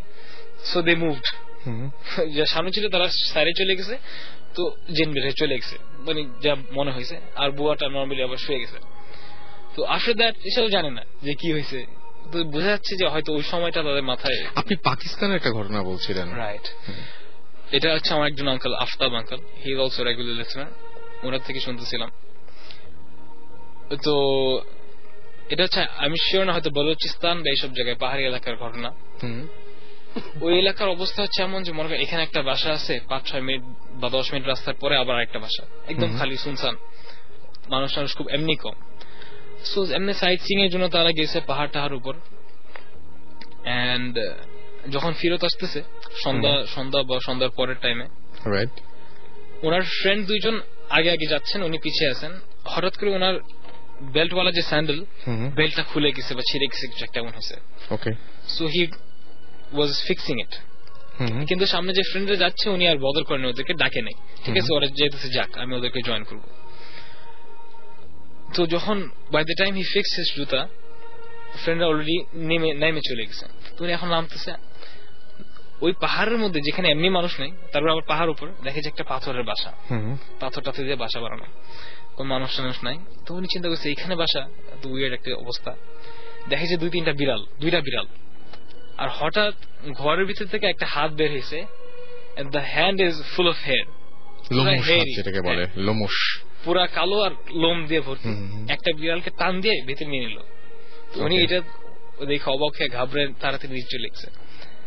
নিচে ওনার ফ্রেন্ডকে বলতেছে যে উপরে কেউ থাকে নাকি? ফ্রেন্ড বলতেছে না, কেউ তো থাকে না। উনি বলে কেন, তুমি কিছু দেখছো? সে বলছে হ্যাঁ আমি এরকম দেখলাম, বিড়াল টান দিছে। তখন সে ফ্রেন্ডটা বলতেছে আত্মা, বাট হোয়াট উই বিলিভ আত্মা তো হইতে পারে না, হয়তো জিন হবে। আমি বলতেছি তুমি যদি আরো বেশি সময় এখানে থাকতে হয় তোমার মেরে ফেলতে পারতো। রাইট, কিন্তু একটা কিন্তু অদ্ভুত ব্যাপার যে একটা খোলা এরকম জায়গায় একটা পাথরের বাড়ি, এবং মানে সত্যি মানে এরকম যে হাত হঠাৎ করে, মানে এই জিনিসটা দেখলে না কেমন ফিল হয় না, মানে এই ব্যাপারটা খুবই উইয়ার্ড। যাই হোক, আমাদের হাতে একেবারেই সময় কম, এবং জিবরান ভাইয়ের ঘটনাটা শেষে চলে এসেছিলাম আমরা, সেটা শেষ করতে হবে কারণ হাতে একদম সময় কম। আমরা এটা দিয়ে আজকে শোটা শেষ করে ফেলবো। তো জিবরান ভাই একটু শেষ করে ফেলেন আপনার ঘটনাটা লাস্টে। কোথায় ছিলাম আমরা ছিলাম আপনি তো বলেন দরজা ধাক্কা দিচ্ছিল এবং ধাক্কাটা অনেক জোরে হচ্ছিল একসময়, মানে খুব বেশি শব্দ, এবং আপনারা দরজার কাছে গিয়ে মনে করলেন যে না এটা খোলা ঠিক হবে না, এরকম জায়গায় ছিলাম। ঠিক না, মানে তখন মানে আমাদের কারোর সেন্স ছিল না যে দরজাটা খুলে দেখবো ভেতরে কে, এত জোরে কন্টিনিউস হচ্ছিল ধাপ ধাপ ধাপ ধাপ ধাপ, মানে ভেতর থেকে উই নিউ, আমরা জানতাম যে ভেতর থেকে মানে আমরা লক করে দিয়েছি। তারপর আমরা আমার পিছনে ফ্ল্যাটমেট দাঁড়ানো, ও ইয়াং যেহেতু সো ও কি করলো যে ও আমার পিছন থেকে দৌড় মারলো, কারণ আরেকটা দরজা ছিল, মনে করছে ওখান থেকে যে অন্য কিছু করবে। সে ওদিকে যাওয়ার পর যে দৌড়াই চলে গেলাম ওদিকে, যে দেখি যে ওই দরজা একদম ধাম ধাম ধাম ধাম বাড়ি মারছে, মানে আমাদের দুপাশে দু দরজাতে এখন বাড়ি পড়ছে, কারণ ওদিক দিয়ে তো আমরা শুনতে পাচ্ছি না এখন, এদিকে এসে ও মনে হচ্ছে এদিক দিয়ে যে এসে খুলে ফেলবে। এইদিকে যখন আওয়াজ হচ্ছে আমরা দাঁড়ায়, আমাদের তো কারো সাহস হচ্ছে না এখন আর বেরো। তারপর কি করবো আমরা, ঠিক আছে এখন কিছু করার নাই, বসে থাকি আমরা ভেতরে, বারান্দায় যে বসে থাকি, বসে অনেক, এটা প্রায় 20 minute almost non stop 20 minute চললো আওয়াজটা। বাইরে দেখি তখন মানে ঝড় আসা শুরু করছে, তখন যে রাত্রেবেলা। এটা কি মানে যখন এরকম ঘটনা ঘটে, আই ডোন্ট নো, বাট মনে করেন যে একটা ফ্লোর এরকম ঘটছে, তো তার যে নেক্সট যে মানে ওরা কি শুনতে পায়? এক্স্যাক্টলি উই থট এত জোরে আওয়াজ হচ্ছে যে উই থট, কারণ আমি ড্রাম বাজালে যত জোরে আওয়াজ করি রাত্রেবেলা তার থেকে বেশি জোরে আওয়াজ। আর আমরা মনে করছি যে পাশে ফ্ল্যাট থেকে কমপ্লেন করবে, ইয়ে করবে, তারপর মানুষ হিসেবে তারপর will have enough courage to go inside, ভেতরে যেতে। সেটাই হওয়া উচিত। একটা মানুষ কমপ্লেন করেনি, একটা কেউ আওয়াজ করেনি, এবং সেটা সন্দেহ করেছিলাম, কিন্তু হওয়া উচিত যেটা সেটা হচ্ছে যে সবাই শুনতে পাবে। হ্যাঁ, কিন্তু করছে ওর বাবা থাকে, সে মানে কোনো কাজের লোক না, কেউ না, আর আমাদের ফলে কোনো কাজের লোক নেই, একদম জাস্ট এমটি, আমরা দুজনই শুধু। এত জোরে আওয়াজ, আমরা 20 মিনিট যাওয়ার পরে হঠাৎ করে ধাম করে বন্ধ, ওকে চুপ হয়ে গেল। আমরা কি করবো, তারপরে তো আমাদের সাহস হচ্ছে না, তখন আমার মাথায় কিছু আসছে না এখন, মানে আই ডোন্ট, বিকজ আমি এরকম ইন্টেন্স এক্সপিরিয়েন্স আমি এইভাবে করি নাই। তখন ফ্ল্যাটমেট হু ওয়াজ স্মার্ট আপনার রিয়েলাইজ করে বললো যে আমার মনে হয় যে আমরা উই গুফড আপ, কিভাবে বলে কি, I think we did the reverse. আচ্ছা আচ্ছা আচ্ছা আচ্ছা, instead of আমাদের রুমে না ঢুকতে দেওয়ার জন্য, I think we trapped it inside our room. তাহলে মাথায় কমন সেন্স মেড সেন্স, কারণ ভেতর থেকে আওয়াজটা আসছে। সো কি করবো এখন, আমরা বললাম রাইট কি করি এখন। what we did was we collected আমাদের সবকিছু কালেক্ট করে আমরা ঠিক দরজার সামনে রেখে একটা রানওয়ে হয় না, রানওয়ে টাইপের একটা জিনিস সেট আপ করে দিলাম পুরো দরজার সামনে থেকে। আমরা জাস্ট দরজাটা খুলে একটু ধাক্কা দিয়ে জাস্ট ওয়াকড অফ, ভিতরে কিচ্ছু দেখার দরকার নেই, জাস্ট লেটস গো। আবার যে বারান্দায় বসে থাকলাম, বারান্দা থেকে আমাদের রুমের দরজা অ্যাডজাসেন্ট, বসে আছি অনেকক্ষণ। 45 মিনিট যাওয়ার পরে আমার ফ্ল্যাটমেট দাঁড়ালো হঠাৎ করে ধাম করে, I can't take it anymore, I need my cigarette. ততক্ষণে মোটামুটি পরিস্থিতি শান্ত হয়ে গেছে, আমাদের প্রায় 1 ঘন্টা হয়ে গেছে। বাট ওই যে মানে ওই ব্যাপারটা যে এই যে মানে এরকম উল্টাপাল্টা হয়ে গেলে এরকম ধরনের ঝামেলা যে কেউ পড়তেই পারে। তার জন্য আমি অবজেক্ট কি আমি বলছি না, for single reason, because you don't know how to use it. তো তখন আমরা যে তারপর কিছুক্ষণ চলে গেল, আমি বসে রাতে আর কোনো সমস্যা হয়নি। তারপরে সমস্যা কি, আমি তখন বাইরে বসে আমার বাইরে ধামনি লেক, রাস্তা দিয়ে গাড়ি যাচ্ছে, আমি বসে বসে ছবি নেওয়ার চেষ্টা করছি। একটা সোফা টেনে নিয়ে এসে বসে আমি ছবি তুলছি। ছবি তুলতে তুলতে হঠাৎ করে আমার ফ্ল্যাটমেট চলে আসলো, যে দেখো ওটা কি হয়েছে। আর ওর হচ্ছে খুব শর্ট অ্যাটেনশন স্প্যান, ক্যামেরা কিছু হয়েছে দেখি, ভুলে গেছে আমার হাতে কি দিছে। খুঁজে দেখলাম আমাদের যে অবজেক্ট ছিল, it's made of concrete solid marble. Okay, so ওটা if you are a wrestler যদি মারি একদম ধাম করে, তাহলে ওটা you'll get a small crack. আর ওটা ছিল আমাদের সেন্টার অফ দ্য রুম, ভাবলাম যে এনার্জিটা উইল এক্সপেল অর ট্র্যাপ। ওটার পুরো উপরে কোনাটা একদম চিপড। ইট লুকস লাইক পিরামিড, আমি দেখেছি জিনিসটা। ওকে, সো এরকম ধরনের না, মানে আমি বলছি জিনিসটা দেখতে অনেকটা এরকম ধরনের, এবং সেটা হচ্ছে মাথাটা চিপড। এটা সম্ভব না তো কোনোভাবেই, এটা তো সম্ভব না। হচ্ছে আরো ক্রেজি। সো আমি যখন ক্যামেরা দিলাম, ও কিছু যে আমার এই 3টা ছবি নিয়েছিল, the second one doesn't feel right, কিন্তু জুম করা যাবে? তো আমি বললাম হ্যাঁ যাবে, দেখো জুম করে আমি বসে আছি বাড়িতে, and I was seeing that object. So what is this? তো জুম করে দেখি যে for the first time actually আমার still camera I actually got something. আমি সেই ইমেজটা দেখেছি, যে জিনিসটার কথা বলছেন সেই ইমেজটা আমি মিনিট 10 আগে দেখেছি, এবং এটা শ্যাডোর মতো সামথিং, মানে একটা স্কোয়ারের মতো, মানে কোনো শেপ না, মানে ওরকম বলার মতো কোনো শেপ না আসলে। তার ঠিক পরের পিকচারটা একই জিনিস, মানে আমার জিনিস হচ্ছে আমার ওয়ালটা একদম স্ট্রেট, কোনো ইয়ে নেই, মানে কোনো অবজেক্ট নেই to block it.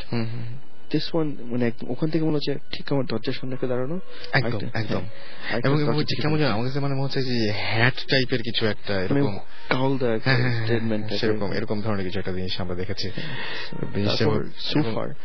For last 2 weeks, we're really sorry যে দেখানো যায় না, sorry for the people in Radio Land.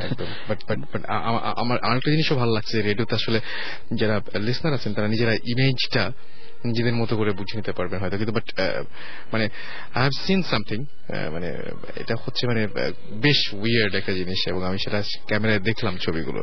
আমি কিছু বলতাম না, but only reason I say this is because আমি আগে বলেছি I only talk about things যখন আমার প্রুফ থাকে হাতে। রাইট, সো আজকে শেষ করতে হবে, বাট আমি তার কিছু SMS পড়বো, এবং SMS গুলো আমাদেরকে যারা পাঠিয়েছেন, আমাদেরকে ঝুমা SMS পাঠিয়েছেন মহাখালী থেকে। আচ্ছা, আমাদেরকে এছাড়াও SMS পাঠিয়েছেন, আচ্ছা আমাদেরকে এছাড়াও SMS পাঠিয়েছেন হচ্ছে সিদ্ধার্থ, এছাড়াও SMS পাঠিয়েছেন আমাদেরকে ঘর জামাই ভূত, গিট্টু ভূত SMS পাঠিয়েছেন আমাদেরকে, পেটকাটা ভ্যাম্পায়ার SMS পাঠিয়েছেন, বিপ্লব SMS পাঠিয়েছেন আমাদেরকে, এছাড়াও SMS পাঠিয়েছেন ঘোস্ট পাঠিয়েছেন আমাদেরকে SMS, এছাড়াও SMS পাঠিয়েছেন আমাদেরকে HSC ভূত SMS পাঠিয়েছেন আমাদেরকে, ব্ল্যাক ঘোস্ট, এছাড়াও মনি, ফরহাদ সহ আরো অনেকে। সো আজকে হাতে সময় নেই, বাট এতক্ষণ ধরে যারা SMS পাঠান তাদের সবাইকে অনেক অনেক থ্যাঙ্কস, এবং আপনারা ইচ্ছা করলেই আপনাদের এক্সপিরিয়েন্স গুলো এভাবে SMS এর মাধ্যমে, সব SMS পড়া হলো না কিন্তু SMS গুলো আমাদের কাছে থাকে, এবং আমরা খুঁটিয়ে খুঁটিয়ে দেখি যে কোনো ঘটনা আছে কিনা। সুতরাং SMS এর মাধ্যমে আপনারা চাইলেই আপনাদের ঘটনাগুলো আমাদেরকে জানিয়ে দিতে পারেন। সেই জন্য যেটা করতে হবে, লিখে ফেলতে হবে SHOUT শাউট স্পেস আপনার নাম স্পেস আপনার মেসেজ, পাঠিয়ে দিতে হবে 9840 নম্বরে। আলভি SMS পেলাম এইমাত্র, এছাড়াও আমরা SMS পেলাম পল্লবের, মাহমুদ, অপু, সৈকত, লাস্ট স্যাক্রিফাইস SMS পেলাম, আখি কুড়ি থেকে SMS করেছেন। সো আমি যেটা বলবো যে আজকে এখানে শেষ করতে হচ্ছে। যারা ইমেল করবেন তাদেরকে আরেকবার ইমেল অ্যাড্রেসটা আমি একটু বলে দিই, সেটা হচ্ছে ভূতfm BHOOTFM@radiofurti RADIOFOORTI furti.fm, এখানে ইমেল করতে পারেন। এবং ইমেল করতে হলে যেটা করতে হবে, অবশ্যই আপনার নাম, ঠিকানা এবং ফোন নাম্বার, যে ফোন নাম্বারটা অবশ্যই কাজ করবে এইরকম একটা ফোন নাম্বার অবশ্যই পাঠিয়ে দিতে হবে আমাদের কাছে, এবং স্টুডিওতে এসে আপনার ঘটনা শেয়ার করতে চান কিনা সেটা আমাদের জানাতে হবে। আরেকটা কথা বলবো, সেটা হচ্ছে যে ভূত FM ভালো হয় আপনাদের জন্য আপনারা যখন আপনাদের সবচাইতে সেরা গল্পটা আমাদের কাছে পাঠান, তখন সেটা আমরা আপনাদের কাছে আসলে বলি। আমরা নিজেরা কোনো গল্প বানিয়ে বা নিজেরা কোনো গল্প মানে আমাদের নিজেদের ঘটনা খুব কমই বলা হয়, আসলে দেখা যায় যে আপনাদের এক্সপিরিয়েন্স গুলো আমরা তুলে ধরি। সুতরাং আপনাদের যত বেশি এক্সপিরিয়েন্স থাকবে, সেই এক্সপিরিয়েন্স গুলো যত বেশি আমাদেরকে পাঠাবেন, তত বেশি ভালো ভালো ঘটনা আপনাদের আমরা উপহার দিতে পারবো, সেটাই আশা করছি। এবং আমরা যেটা বলবো যে একদম যা সত্যি সেটাই আমরা চাই, মানে যেটা সত্যি সেই ঘটনাটি আমরা চাই আপনাদের সামনে তুলে ধরতে। সুতরাং ঘটনা পাঠানোর সময় এই ব্যাপারটাও আপনাদের খেয়াল রাখতে হবে, এবং যারা স্টুডিওতে আসতে চান তারাও অবশ্যই এই ব্যাপারটা খেয়াল রাখবেন। আজকে এখানেই শেষ করছি, কথা হবে আবারও আগামী শুক্রবার। জীবন ভাই কিছু একটা বলবেন বোধহয়। To every person out there যেখানে যারা ভূত FM শুনছেন, থ্যাংক ইউ সো মাচ।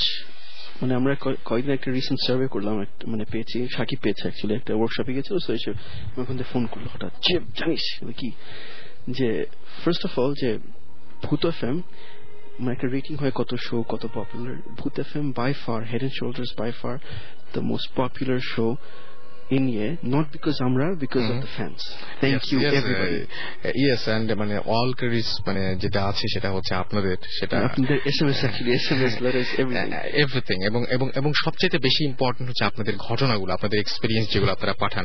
এবং আমরা না আসলে এই ঘটনাটা আরো মানে কি বলবো যে আরো ভয়াবহ সব ঘটনা আপনাদের কাছ থেকে যাচ্ছে। নিশ্চয়ই এগুলো আছে, আপনাদের চারপাশে যারা আছেন তাদেরকে ইন্সপায়ার করবেন আমাদেরকে ঘটনা পাঠানোর জন্য, এবং তাদেরকে ইন্সপায়ার করবেন আমাদের সাথে সরাসরি যোগাযোগ করার জন্য। এবং এই চারপাশের মানুষগুলো যাদের ঘটনা আছে, সবসময় যে আপনার নিজের জীবনের সাথে এই ঘটনাটা ঘটবে এমন ধরনের কোনো কারণ নেই। সো আপনাকে যেটা করতে হবে সেটা হচ্ছে অন্য যারা রয়েছে তাদের ঘটনাগুলো আপনি ইচ্ছা করলে তুলে ধরতে পারেন। আমি তো বললামই যে ইমেল একটা খুব ভালো জায়গা, bhutfm@radiofurti.fm, এখানে আপনি ইচ্ছা করলে ইমেল করতে পারেন। আজকে এই পর্যন্তই থাক, কথা হবে আবারও আগামী শুক্রবার। সেই পর্যন্ত সবাই ভালো থাকুন, সুস্থ থাকুন, সুন্দর থাকুন, মোস্ট ইম্পর্টেন্টলি ফুর্তিতে থাকুন, এবং নতুন বছরে অনেক বেশি সাহস সঞ্চয় করে আমাদের সাথে ভূত এফএম এ জয়েন করুন। শুভ নববর্ষ।